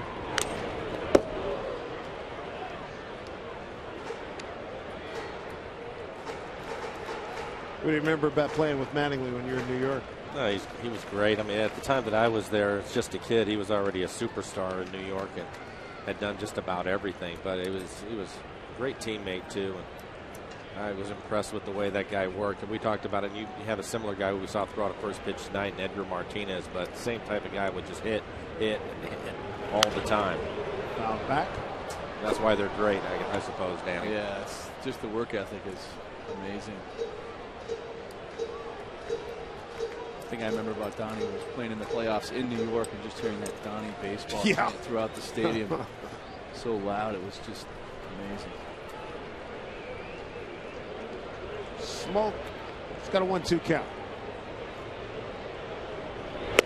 Maybe you know this, David. Probably when you think about athletes and their opportunities, Donnie having to wait so long to finally reach the postseason with the Yankees was a shame.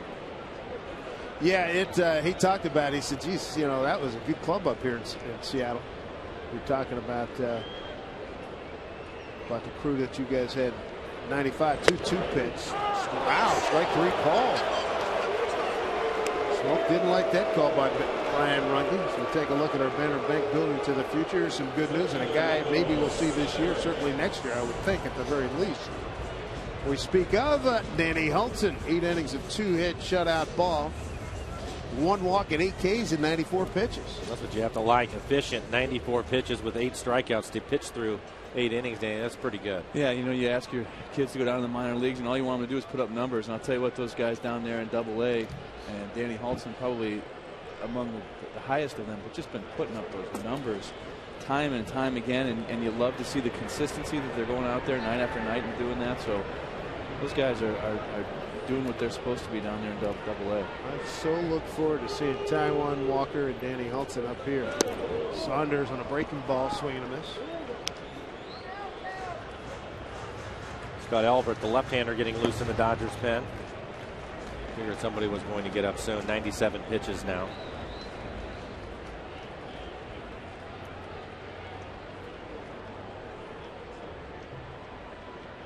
Oh, 1 to Saunders.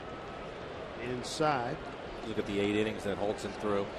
I always thought that was one of the interesting things as an organization when you have young pitching, especially the talented young pitchers that they have, and trying to keep the innings down. It can be a difficult thing because if these guys are out there dealing only 94 pitches today to get through 8, that has to be a tough thing to manage as an organization. 1-1 to Saunders with a man aboard.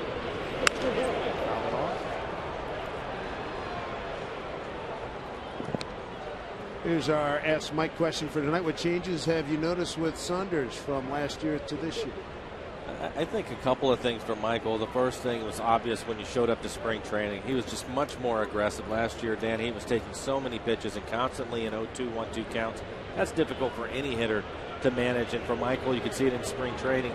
And I think as the season has gone on and now that he's in this groove, he's been able to get a little bit shorter and manage his swing a little bit better. You talked about the base hit he had his last time of staying inside that fastball that was in on his hands.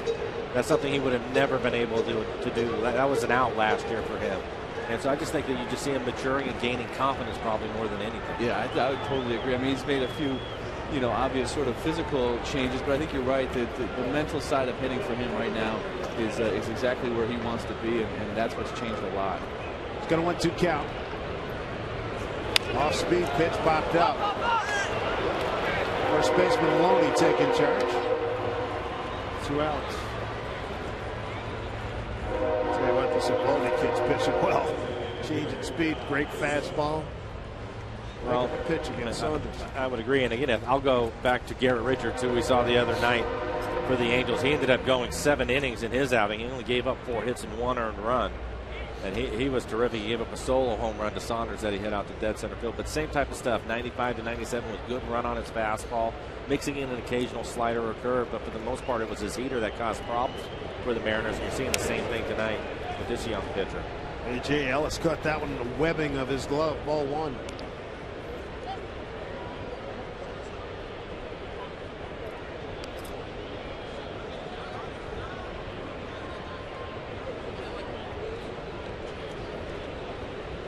Strong work here by the youngster, 22 years old.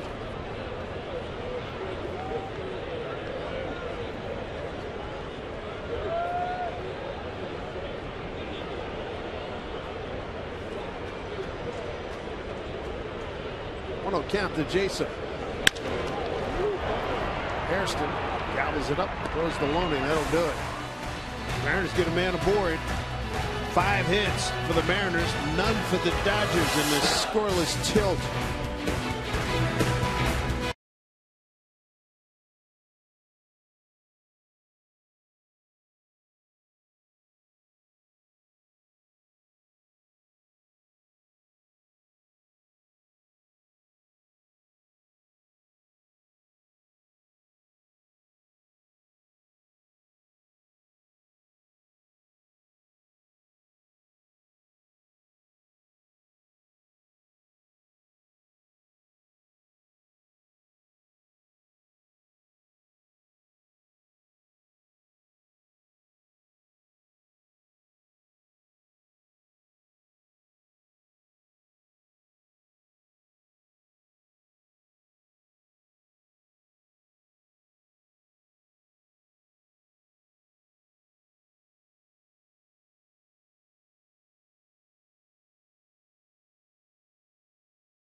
Brought to you by your Lexus dealer, who invites you to test drive a Lexus today. By Columbia Pictures movie, That's My Boy, starring Adam Sandler and Andy Samberg in theaters June 15th. And by Pizza Hut. Say goodbye to boring with the Pizzolo. 2 for $5 only at your Pizza Hut. Make it great. Let's rejoin Mike, Dan, and Dave. We got a news flash here from Safeco Field. Kevin Millwood throwing no-hit ball through 6, just walked off the field. Came out to the mound, and looked like he was going to throw to John Jaso to warm up. Yeah, I don't think he threw a pitch. I don't think he threw one warm-up pitch, Dan. He kind of stood out there for a second and then waved basically to the dugout, and that's when Eric Wedge and the trainer came out. Yeah, I'm not sure. They called Brian Runge out. He was down over there talking to Don Mattingly, but they brought Brian out and they talked to Kevin a little bit. And he did throw a pitch. He did throw a pitch in warm-up. And I don't know what happened, but he didn't throw another one, I don't think. He's going to try. Boy, he doesn't have it. Yeah, he knows something isn't right. That first pitch just did not look good. How about that? He's got a no-hitter through 6, and he has to leave. That's a real shame. He was just really on top of his game. Hopefully it isn't anything serious for Kevin. Had a great fastball tonight. Used it so well. Half a dozen strikeouts in his 6 innings. Well, you see the 6 innings obviously did not give up a hit or a run. Just with the 1 walk, 6 strikeouts, and only 68 pitches, which is really nothing for Kevin. He consistently is up over 100. So you just have to hope that it isn't something serious. Danny, you thought maybe it was a blister or something like that. We'll have to wait and see, but it really didn't look good. So Kevin Millwood out. Charlie Furbush got all the time he needs to warm up. No score here at Safeco Field. That no-hitter for Millwood down the drain for him.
A no-hit performance by Kevin Millwood comes out to warm up for the 7th inning. And something just wasn't right, fellas. Yeah, Dan and I have been talking about it, just trying to figure out what it is as he gets a strikeout. Another strikeout. His fastball was an effective pitch for him in the game tonight. His location was terrific. Nice little cutter or slider right there. And he looked like he was just fine. The previous inning, the 6th inning, he looked like he was great. Ended up 2 strikeouts to finish that inning off, Dan. Yeah, it's tough to sort of predict what it is that Kevin Millwood has experienced. But I tell you what, he threw that first warm-up pitch, Mike, and then he lifted his leg to throw the second warm-up pitch, and then just dropped his leg and said, I'm not going to do it. So we can only speculate at this point. But tough break because he's got a no-no. Yeah, as soon as we know something, we'll let you know. But it's again only 68 pitches. He had so much going for himself tonight. I mean, a quality fastball deep into the game. And boy, that is one turn of events as Charlie Furbush is going to come in. Charlie, with a 2-1 record, a 3.26 ERA, 22 strikeouts in the 19 in the 3rd inning, really has done a good job. Only 4 walks with the 22 strikeouts. For Charlie, good fastball. He'll be around 91 with his fastball. Also mix in a slider and a changeup.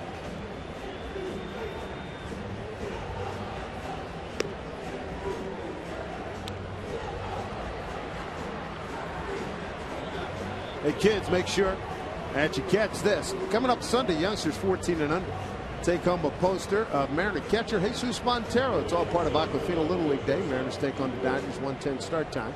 Montero, you know what he's done? He's given you the sign to pick up your tickets right now at Mariners.com. Charlie Furbush enjoying the no-hitter like everybody else, and now he's in the ball game. They'll try to pick things up where Kevin left off. Lee Gordon, the leadoff hitter, tried to bunt. Kyle Seager made a great play back in the 4th inning. He was leading off the 4th and dropped out a perfect bunt. Kyle made an excellent play. He's up on the grass trying to take that away from him. High fly that Saunders calls off Carp. 1 out.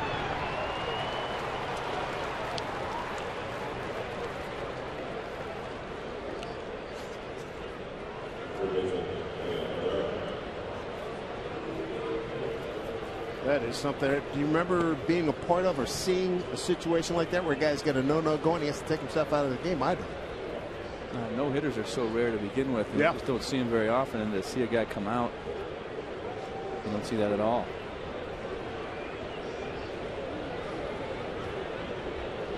Charlie Furbush pitching to Herrera, shows bunt, takes a strike.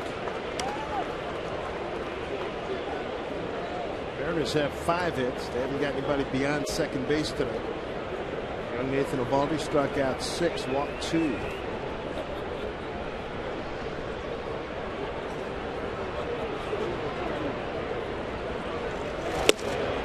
Fastball by Charlie.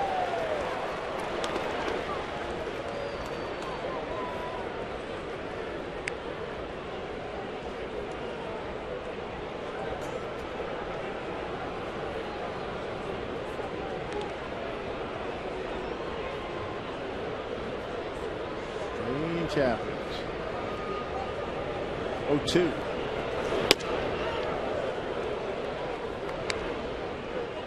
Charlie's acquitted himself after a rocky start. He had some rocky moments late last year, a couple this year, but he's been a very good situational left-hander here in 2012. Well, the other thing that he's done is because he's pitched so much better as of late, Eric's actually done situations like this where he'll let him pitch through an inning or 2.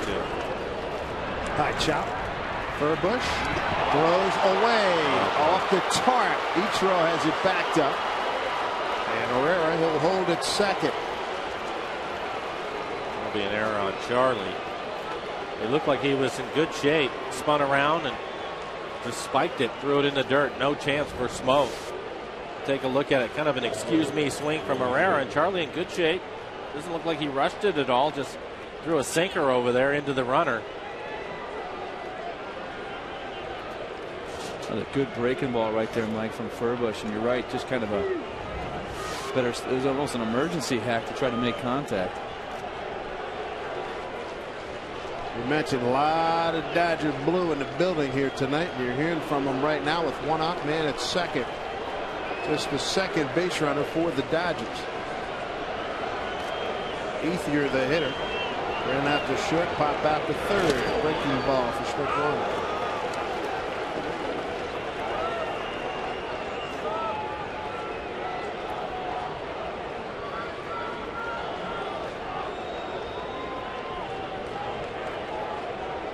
Right-hander Stephen Pryor along with Lidke, both of them getting loose in the Mariner pen.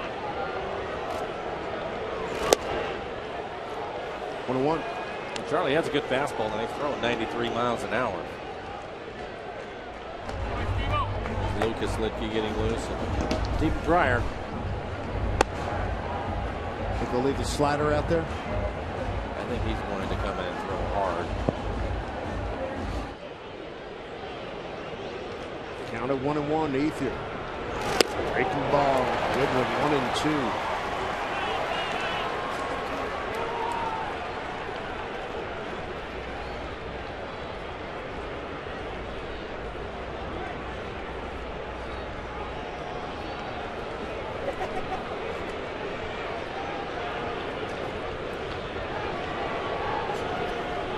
A ball and 2 strikes.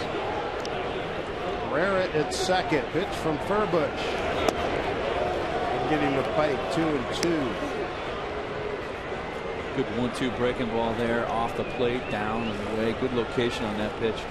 2-1 the pitch before too.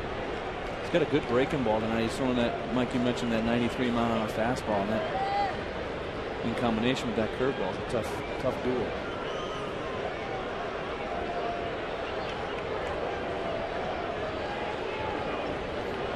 Ethier having a whale of a season. Charlie trying to get rid of him, and he does. Great pitch by Furbush. 2 down here in the 7th. Another breaking ball down on the outside part of the plate, off the plate away. You see Jesus Montero getting out there as far as he can and keeping that nice low target, and Charlie puts it right there on that glove. Great pitch to a tough hitter on Ethier. So 2 outs. Furbush records a strikeout. If he had made a good throw, he had been out of this inning. Eric Wedd's going to come take the ball from him. And with Rivera coming up, bringing a right-hander. It'll be young Stephen Pryor. No score here at Safeco Field.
The Dodgers here in the 7th. As we take a look at the Mariner calendar, brought to you by Sleep Country USA. Thrilled to be home. Padres come in next, followed by the Giants. And after that, Mariners go to Arizona and San Diego, then come right back home for more home baseball, more home cooking.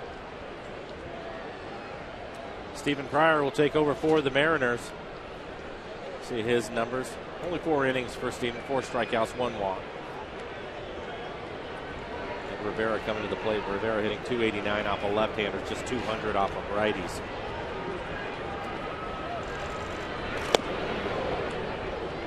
Off the plate, ball 1.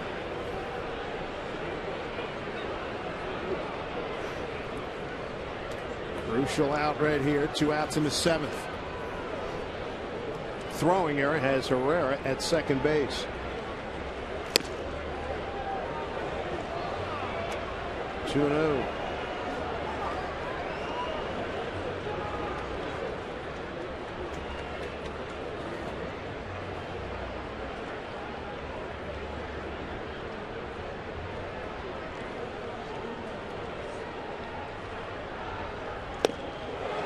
Is that good heater?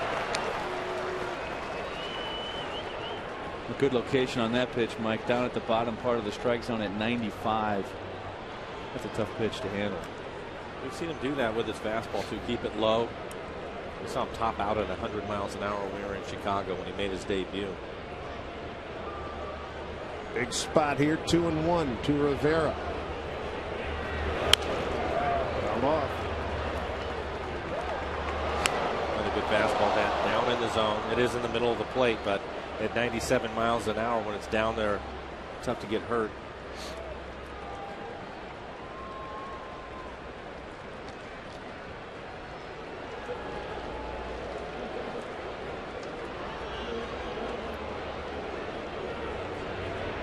Two balls, 2 strikes, 2 outs. Man at second. Scoreless ball game. Pitch from Pryor. Missed. Full count.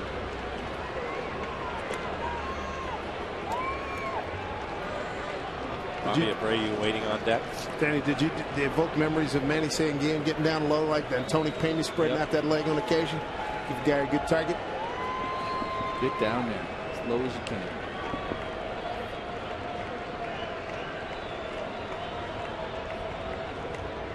Three and 2. Striking out. Stephen Pryor goes to the big 96. And the Dodgers are gone in the 7th. They leave a man, no runs, no hits, 1 error, man left. Mariners tossing a no-no against the Dodgers.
Department of Imagination, encouraging you to imagine bigger when you play the lottery.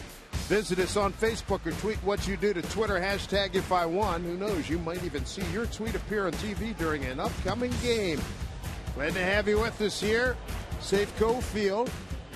Comfortable night on a Friday with the Mariners back in town. Thrilled to be back. And right now the Dodgers are being no-hit by the Mariners. The big story, Kevin Millwood, the no-no through 6, threw one warm-up pitch to start prior to the 7th, and then took himself out of the ballgame. New pitcher for the Dodgers, Scott Elbert. And his first hitter is Mike Carp. Numbers for Elbert: 17 strikeouts and 16 1/3. He has a good fastball, will throw a hard slider. He has given up a couple of home runs this year, no record.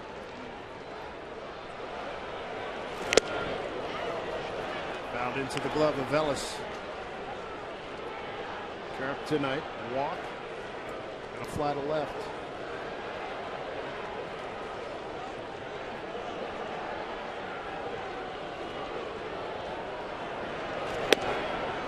There's a strike to Carp, 1-2.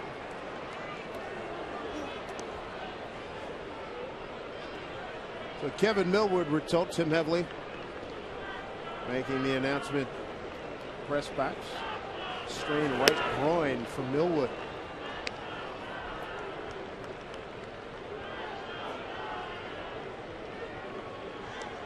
Well, I think after the way it looked, that's pretty good news. Yeah, I would agree.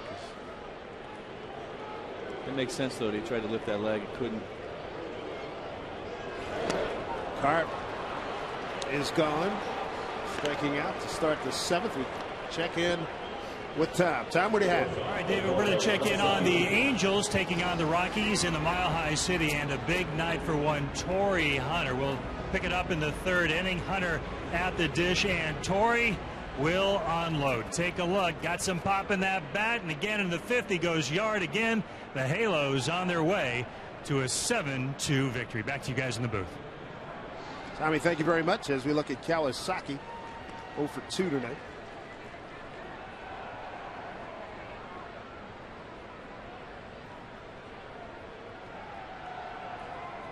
And so the fielder's choice.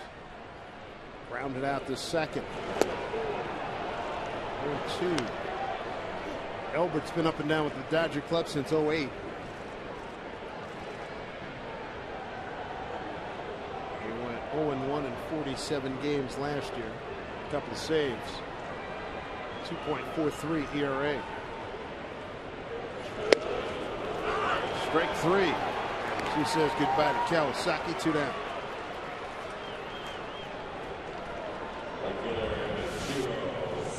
All these left-handed hitters, he's going to continue to use that hard breaking ball. His fastball at 93 miles an hour. That breaking ball has been anywhere from 88 to 90. Back to the top of the lineup in Ichiro. Ichiro with a couple of hits in the game tonight.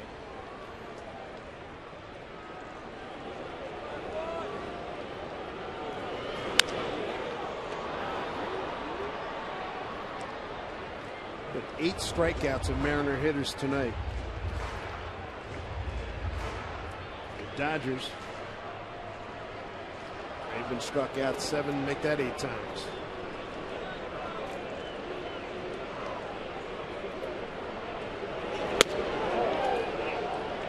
Did not go to Dale Scott. 1-1 to Ichiro. Interesting delivery, Mike, as he takes the ball out of his glove. He kind of shows it to you behind his back. Or shows it to the hitter, and then goes to throw it. Yeah, there's almost a little bit of a pause in there. Yeah. Good one.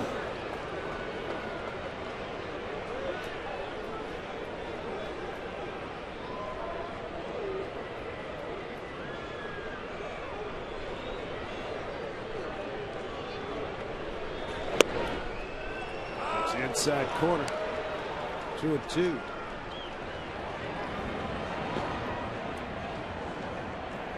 Warming up right now. You got Josh Lindblom.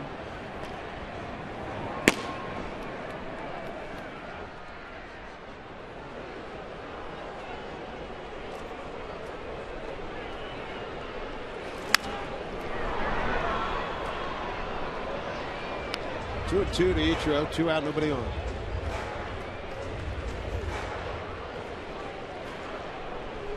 So far, Millwood, Furbush, and Pryor have kept the Dodgers hitless. Mariners have 5 hits. Farthest anyone has reached is Ichiro to second base in the 5th inning.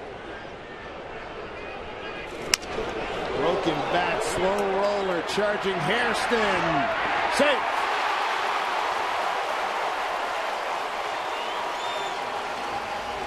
Three straight hits for Ichiro. Well, if there's ever a time you want to see him steal a bag, this would be it right here. Yeah, shatters his bat, basically breaks it in half. Great play by Harrison as he tried the barehanded play. Ichiro was able to beat it out, and you're absolutely right, Dave. A 0-0 ball game, working in the bottom of the 7th inning. No reason to wait around. I don't know what kind of move Albert has, but if he can pick up anything at all, take off. Might even be worth taking off on the first move. Here's my chips. I'll shove them all in.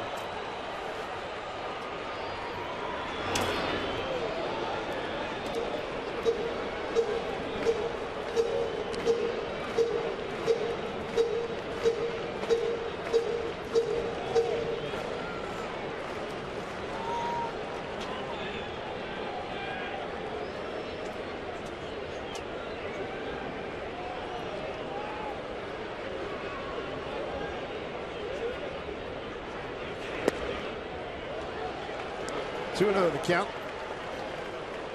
Ackley got a base hit last time up on an 0-2 pitch, singled to right after striking out his first 2 times up.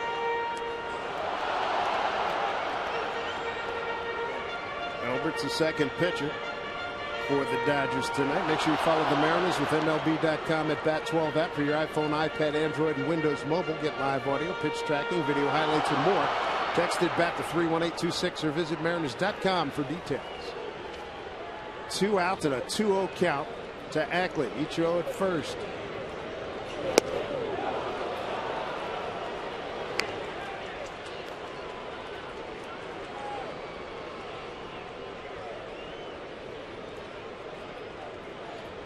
Eric Ridge open for a hit. A string of them. 2-1 pitch.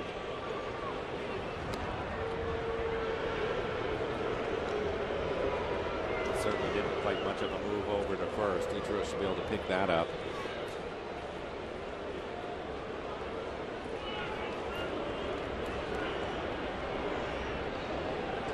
Two one. He went. No throw. Stolen base.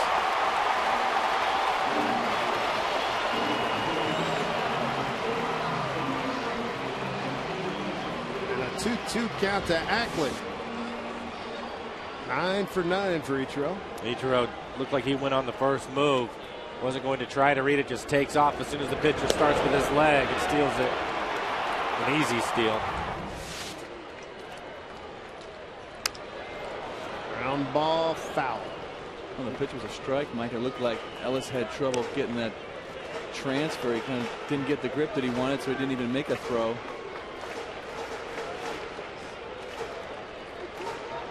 Thing you forget sometimes is you get so caught up in what a guy's time is to home and all these other things, but you still have to complete the play, and it's not an easy play. Yeah, a lot of things have to go right. Right. 2-2.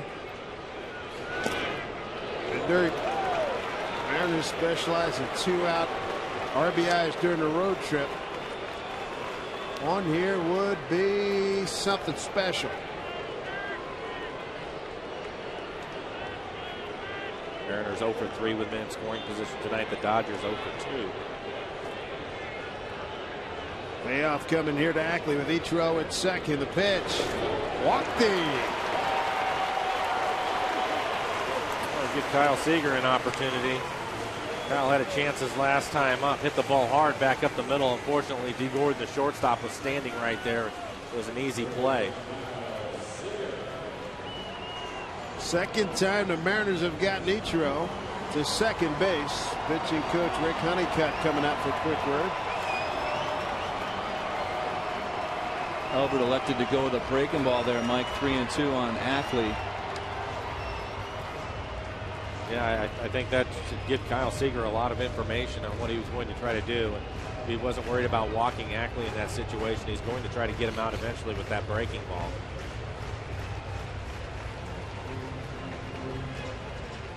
Make sure you avoid the headache of paying at the pump and save money by riding Sound Transit. Visit soundtransit.org for details.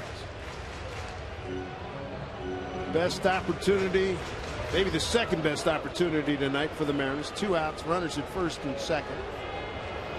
And first and second in the 5th. And that's the at bat Mike was just talking about. He had a ground ball up the middle. And Gordon right behind second got the force to end the inning at second base. Opportunity here, first pitch. Breaking ball for strike. 0 for 2 for Kyle with a walk. I think you're right, Mike. I think Albert loves his breaking ball to the lefties, and certainly here in this situation, he's probably going to live and die with that pitch.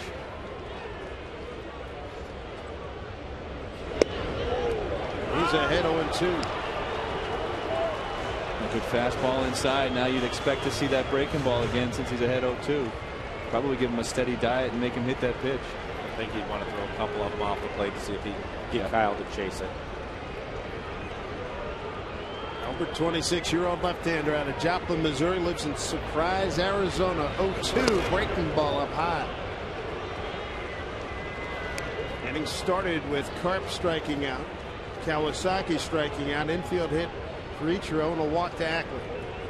See what Kyle Seager has done this year with 2 outs, hitting .394.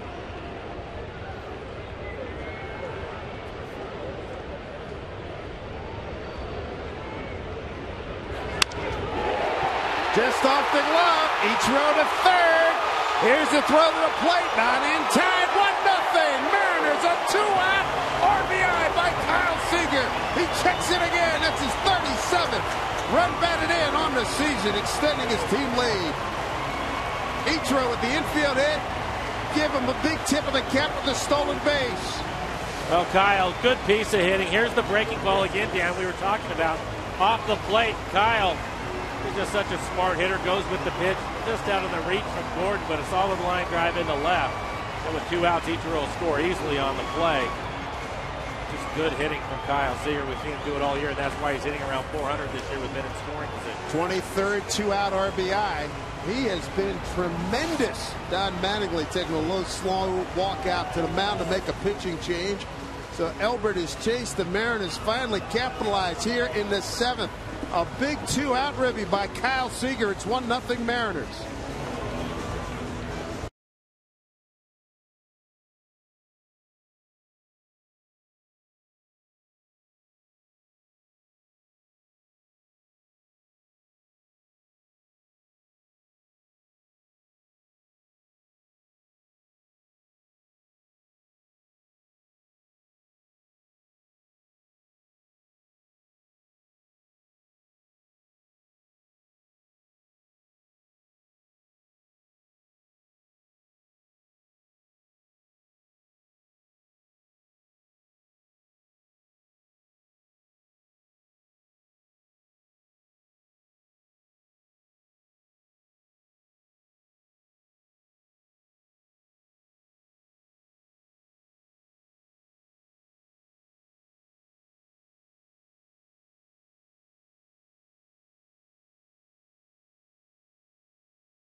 Lead, and interesting the way this inning started. Kevin Millwood threw 6. He had a no-hitter working and was throwing quite well. A warm-up to start the 7th, and you could see something right there was bothering him. Ready for the second pitch, and he said, "Nah, I don't think so." strained right groin. So what do the Mariners do? 2 outs. Kyle Seager. Bottom of the 7th, slaps one just over the outreach glove of the shortstop D. Gordon Ichiro, and an infield hit and a stolen base scores, and the Mariners have a 1-0 lead. Kyle Seager with yet another RBI, his 37th, his 23rd, coming with 2 outs. Josh Lindblom will take over, a 2.5 ERA for him, 26 strikeouts in the 28 2/3. First pitch to Montero, ball 1. Montero tonight popped a second, a strikeout, and an infield hit. You got Ackley at second, Seager at first. The Carolina connection on board with 2 down. Fly ball center field for Tony Gwynn Jr. He puts it away, but the Mariners get on the board. Is 1 enough? We're going to find out as we go to the 8th. A run on 7 hits for the Mariners. They lead the Dodgers as they no-hit them here at Safeco Field.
Mariners have struck in the bottom of the 7th to take a 1-0 lead. Stephen Pryor will continue on here in the 8th. He'll face Bobby Abreu, Jerry Hairston Jr., and James Loney. Kyle Seager coming up big. Another RBI. Mariners have a 1-0 lead.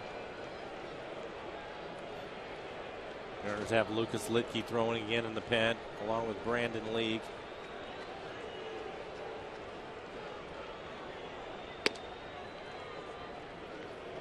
Abreu tonight, a ground out to third, hit into a double play.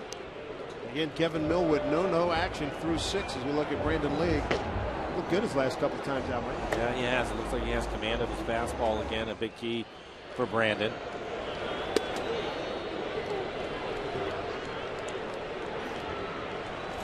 (2-0) to Abreu.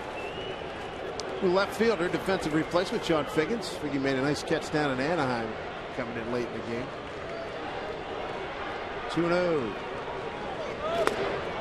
And Pryor can't find it right now. It's 3-0 count to the leadoff man, Bobby Abreu.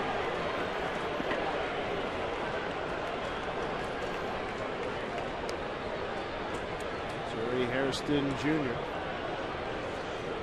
is the on-deck hitter.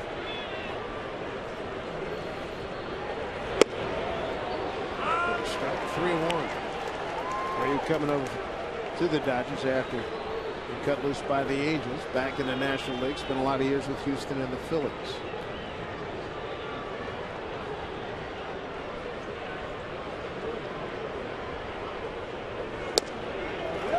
takes a walk. Leadoff walk. Always treacherous. So we take a look at Home Depot doing more in defense. And so far, best defensive play tonight back in the 5th inning. 3-6-3 double play. TaylorMade hit right to smoke close to the bag. Kawasaki making a throw back. Kyle Seager, the third baseman, playing up in front of the bag, expecting Harrison to bunt here. Anybody out, Dodgers down by a run. Ball one to Jerry. Montero going out for a word. So Millwood leaves at the beginning of the 7th after throwing no-hit ball. Charlie Furbush. He came in and faced 3 hitters. He threw a ball away on a comebacker by Herrera. It's a 2-base error. He came back, struck out Ether, and then Pryor ended the inning, striking out Rivera. 1-0 to Hairston. 2-0.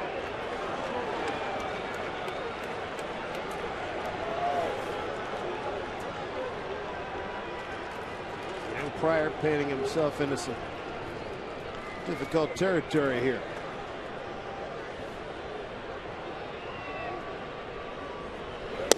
Three 3-0. Tying runs already aboard. You don't want to put the go-ahead run out there. Get James Loney. 0 for 2 tonight. He's on deck. 3-0 pitch. 4-pitch walk. Oh boy.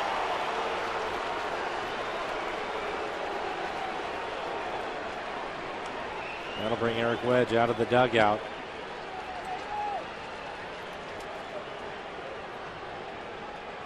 Going with Lucas Lidke, left-hander. Who has been very good in tight situations where you need a couple outs against tough left-handed hitters. Tough go for Stephen Pryor in his home debut. The Mariner, as he debuted in Chicago, got a strikeout, 2 walks, and leaves with 2 men on in this 1-0 lead for the Mariners in the 8th.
Today's Tracer Technology is brought to you by the Emerald Queen Casino, the entertainment capital of the Northwest. So Stephen Pryor bumming in the dugout right now after walking the first 2 men here in the 8th inning. So 2 on for the Dodgers. Lucas Lidke might be the tightest situation he's been brought into since he was called up. Well, he certainly pitched well with his 13 strikeouts in the 13 innings that he has pitched. So he's done in inherited runners, been excellent stranding runners.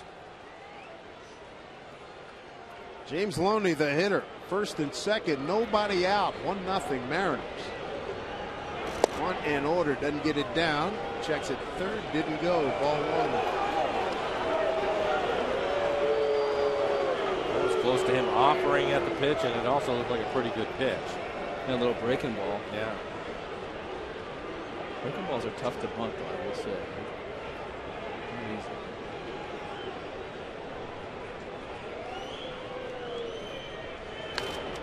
It's a foul. Down cue, Mr. Wilson. Another breaking ball. What makes it so tough?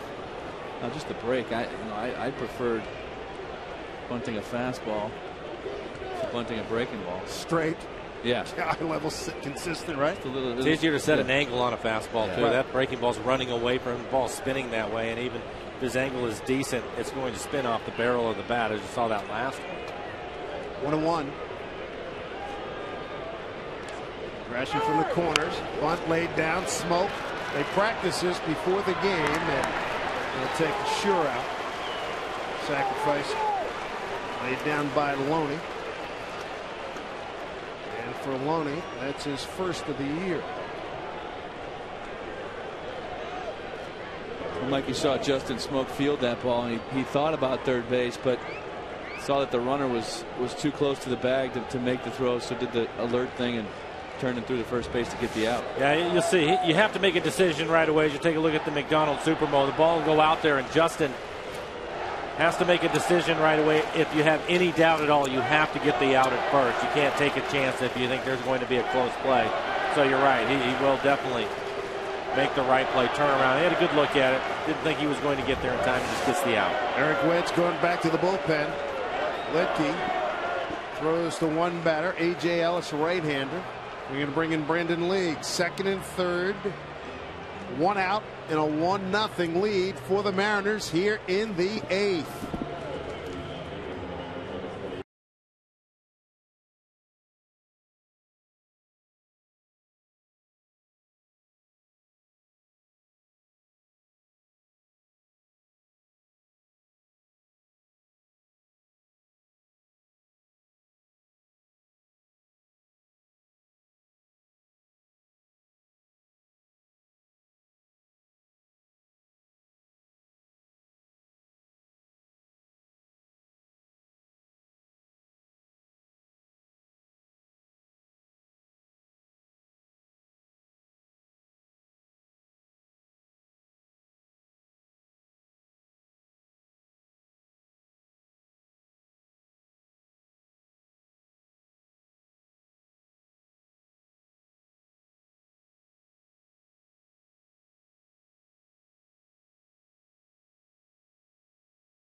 Dodgers runners at second and third. And hey, fans, Major League Baseball, it's clubs and players, and the American Academy of Dermatology.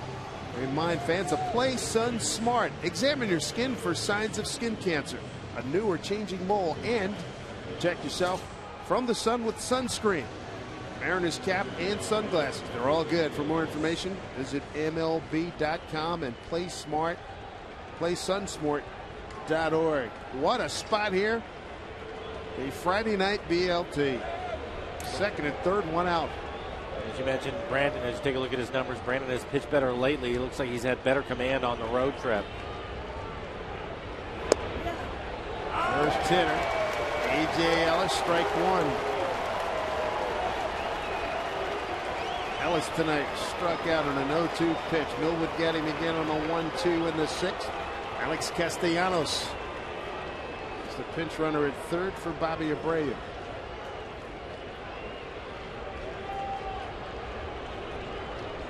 One out, runners at second and third. Swing and a miss. 0-2. That is a well-located fastball at 95 miles an hour. Take a look at it on the knees, outside corner.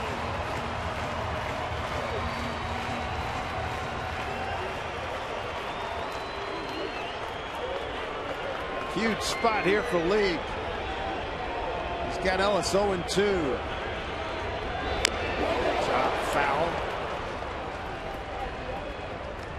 First couple pitches of the at-bat, Jesus Montero looking into the dugout, Mike, to get the signs from Jeff Datz whether or not they were thinking maybe pitch out for the squeeze. And now with 2 strikes that won't happen, but they were checking in earlier because I think they were thinking up here like we were in the booth, maybe a squeeze. The 0-2 to A.J. Ellis. Triple foul again. Inning started with Stephen Pryor walking Abreu and Hairston Jr. Loney sacrificed them over to second and third, and now Lee.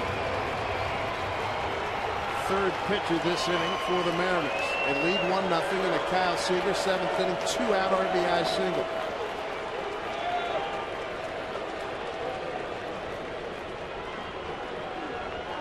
Long look by Lee. And here we go. The 0-2 to Ellis. Line drive, left field, coming on, Figgins, coming on, he makes the catch. Here's the throw to the plate. The runner holds 2 down.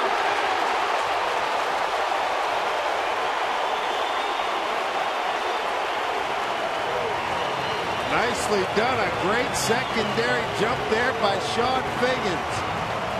Defensive replacement for Mike Cart.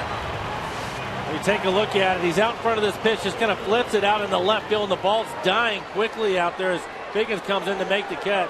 And a strong throw to home.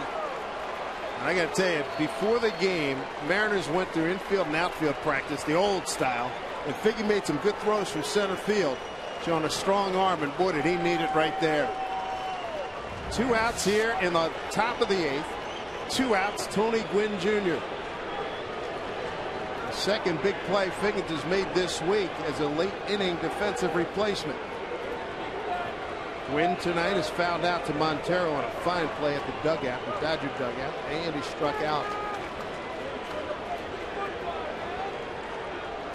All kinds of hot water for the Mariners, protecting a 1-0 lead. Still no hitting the Dodgers.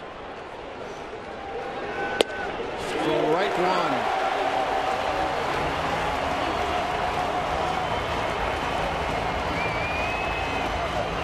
$22,028 on hand this Friday night here at Safeco Field in Seattle. Gary Hairston the go-ahead run. He's at second. Castellanos at third.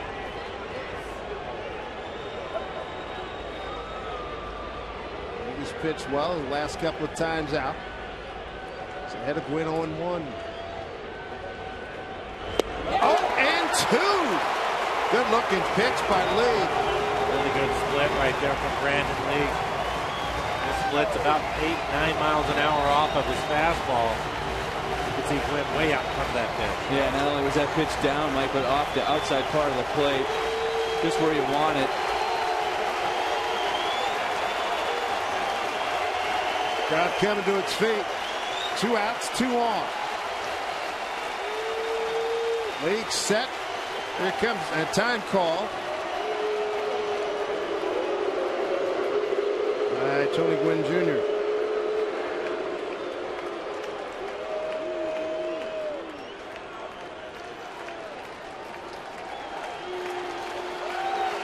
League working his way back in the top form, his biggest spot as he's had all year. The 0-2 to Gwynn. Outside for a ball. 1-2.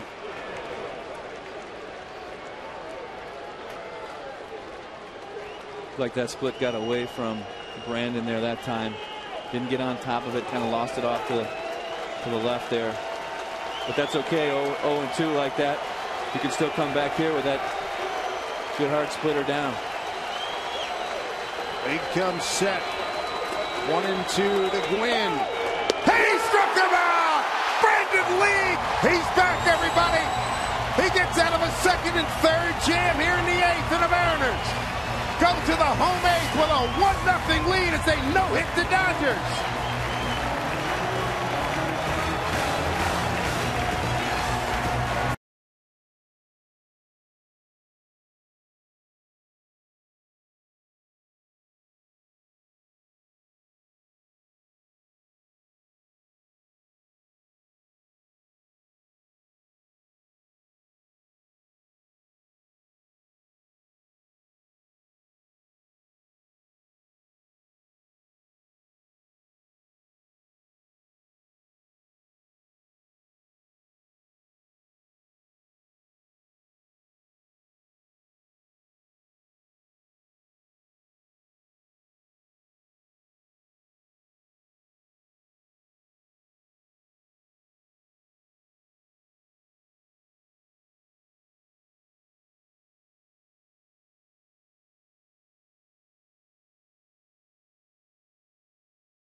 Seattle's premier entertainment, gaming, and dining destination.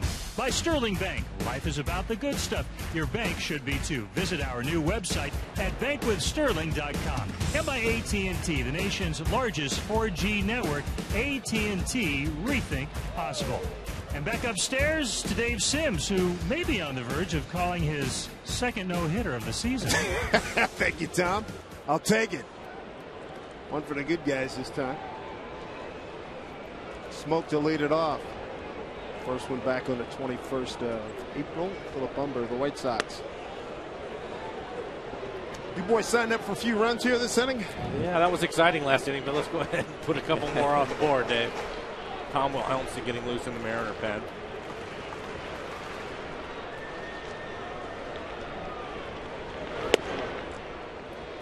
Smoke seeing a steady diet. Fastball is in as Tom Wilhelmsen warms up. Gotta love seeing that clutch pitching right there. Oh, Brandon Lee. Tremendous. Doing a nice job. Comes in and gets 2 huge outs. Popped it up. Shortstop takes it. D. Gordon. That was an adventure. 1 out. Take a look at the last pitch that Brandon threw here in our McDonald's Supermo. You can see the split grip. Great pitch. Gordon out in front of it to get the big strikeout to end the inning. That's a pitch, Dan, that he's been struggling with. It looks like he's got the feel for that back. Brandon, his last few outings, has really pitched well. Yeah, I really like to see him throwing that pitch more on the outside part of the plate to the lefties there instead of more in the middle of the plate. It seems like it's got that good movement. It's actually running away from the left-hander a little bit, and just looks really good. Positive reinforcement these last 3 appearances got to be huge for him. Well, I think the other thing that was interesting too is on the road, talking to Eric Wedge about him. He said he wanted him to pitch a couple of innings in an outing, and he was able to do that twice. And he said so he has to pitch. He can't just come in and fire his fastball. He has to pitch a little bit, and it seems like that was absolutely what he needed because he looks like he's back to where he was at the beginning of the year. Saunders 1 for 3. He's got a 1-1 count. Pretty good heater. That's Lindblom. 1-2. Dodgers in the 9th at top of the order. Gordon, Herrera, and Ethier.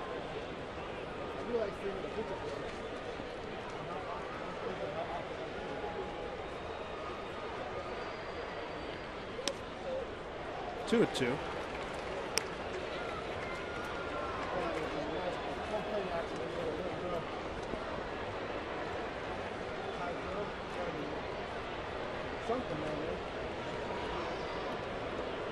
Pitch to Saunders in tight.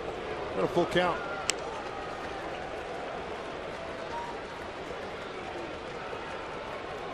Saunders to be followed by John Jaso.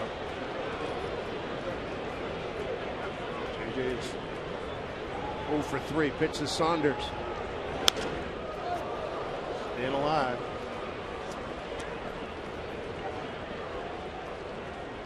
Mariners run coming in the 7th inning. It came with 2 outs.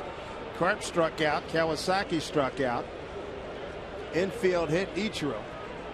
With Ackley at the plate, Ichiro stole second. Ackley walked. Seager delivered a 2-out base knock. 1-0 Mariners.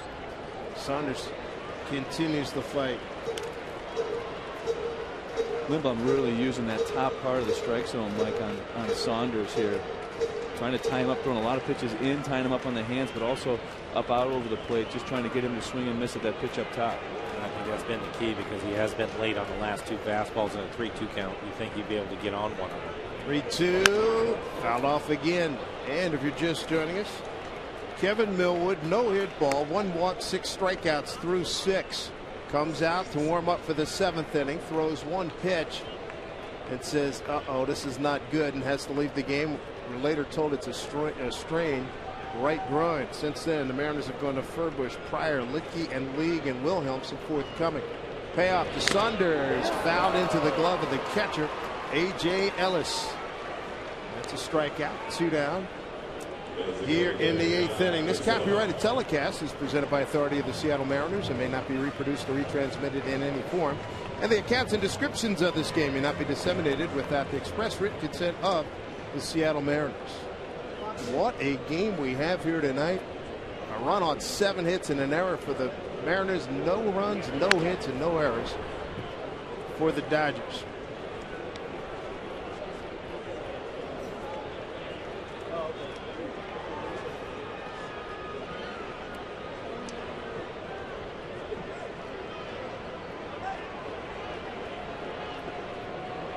And 1 to Jason. Care to speculate what the Millwood injury might bring to the Mariners?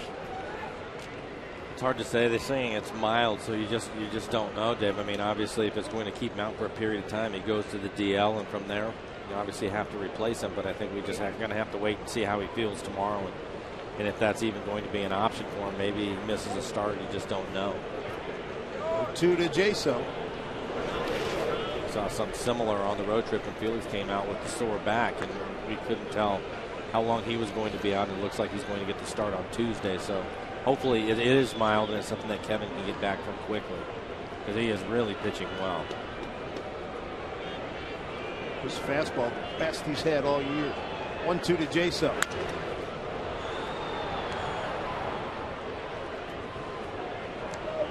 Dodgers come in having swept Philly. Mariners back in town after going 5-4 on a road trip. 3 tough destinations too: Texas, Chicago White Sox, and the Angels. They come out 5-4. That's outstanding. Ball 2 strikes to Jason. 2-2.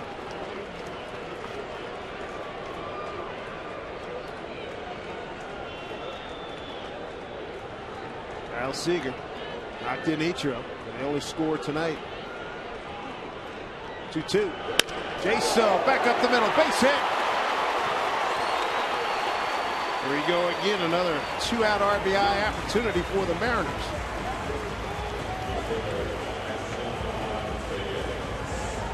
John Jaso this year grinding out at bats. Finally gets a fastball in the middle of the plate. Something he can handle. Rarely you see him try to do too much with anything, and he just lines it right back up the middle for a solid base hit.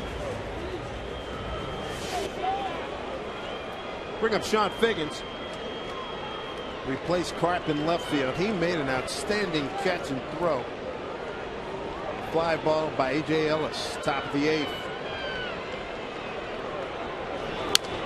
Down the line, back in by Loney. That'll do it. Here we go. Buckle up time. 1-0 Mariners. They got a no-hitter. More importantly, trying to win the game, and they're going to go to Tom Wilhelmsen. Is it closing time? We're going to find out.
seventh inning RBI by the RBI leader Kyle Seager. Has the Mariners in front 1-0 as we take a look at our Coors Light freeze can.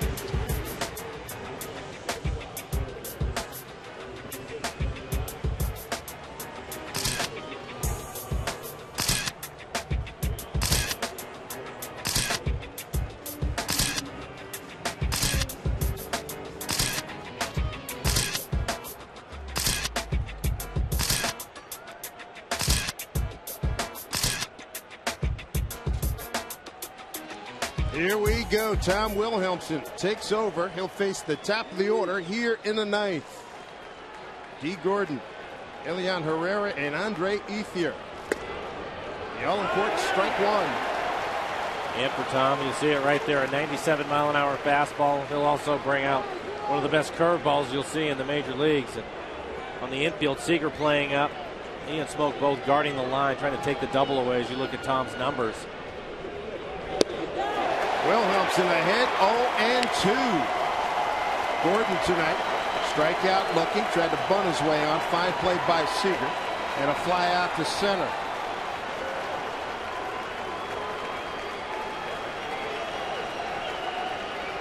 The 0-2, grounded foul.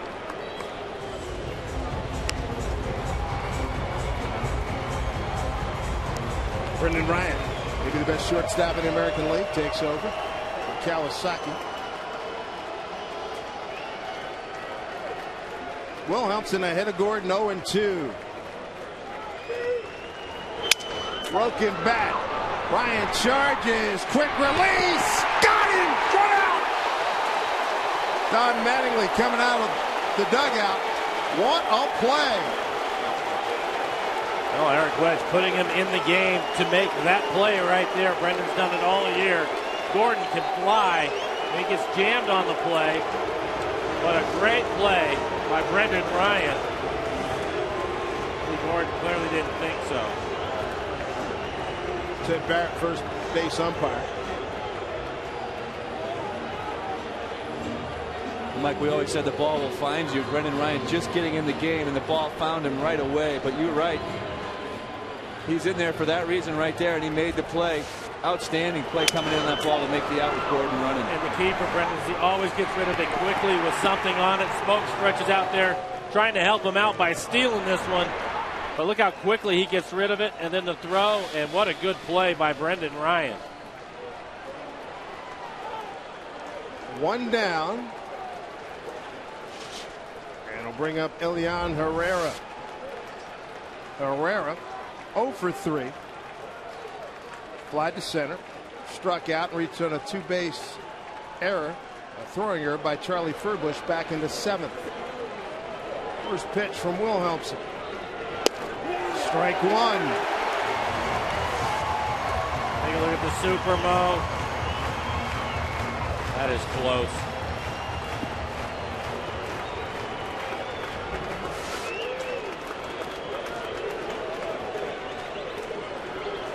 One out, nobody on. Outfield shallow for Herrera. Figgins close to the line and shallow. Center fielder Saunders towards left center and shallow.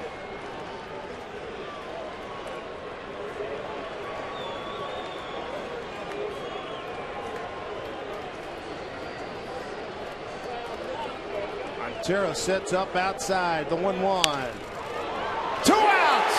The Mariners are 1 out away from the 10th combined no-hitter in baseball history.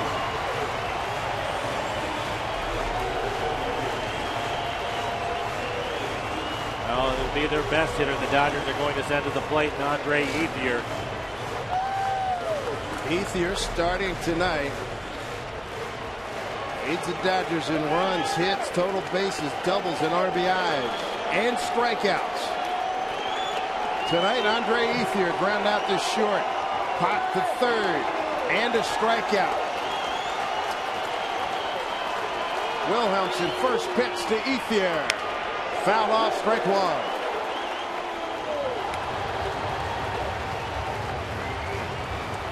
Just a good fastball from Tom on the outside corner. They'll try to keep the ball away from Ethier this entire at bat, but at 97 miles an hour. Good pitch, good first pitch to get ahead of him.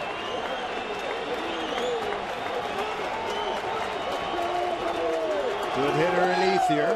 Wilhelmsen the pitch. Ground ball, this will do it. Ackley throws a no-hitter, a combined no-hitter by the Mariners. Millwood, Furbush, Pryor, Litke, League, and Williamson. Closing time. It's 1-0. The Mariners win it. What a great ball game. The Mariners scoring a ton of runs on the road.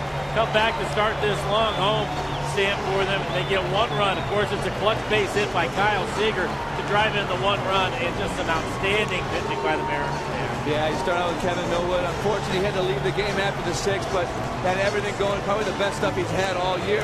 And then the bullpen picking up right where he left off. Just continuing to shut down the Dodgers. And then you're right, Kyle Seager, huge base hit with 2 outs. And some great clutch pitching from Brandon League. Don't forget that the Dodgers had the Mariners in some trouble in the 8th. Brandon coming up with some big-time pitches, gets the strikeout to get out of that inning. And then, of course, Tom Wilhelmsen, 1-2-3-9. 10th combined no-hitter in Major League history, the first by the Mariners. What a performance. Kyle Seager comes up big, but let's remember those pitchers' names. Kevin Millwood went 6. Charlie Furbush, Stephen Pryor, Lucas Litke, Brandon League, and the bartender Tom Wilhelmsen combined for a no-hitter against the Los Angeles Dodgers, who come in tonight with the best record in Major League Baseball. It's the first combined no-no by the Mariners franchise. What a ball game, and Kyle Seager comes up big, and let's go down and hear it. Mr. Closing Time, the bartender Tom Wilhelmsen standing by with Jen Mueller. Tom, Dave Sims just announced that this is the first combined no-hitter in Mariners history.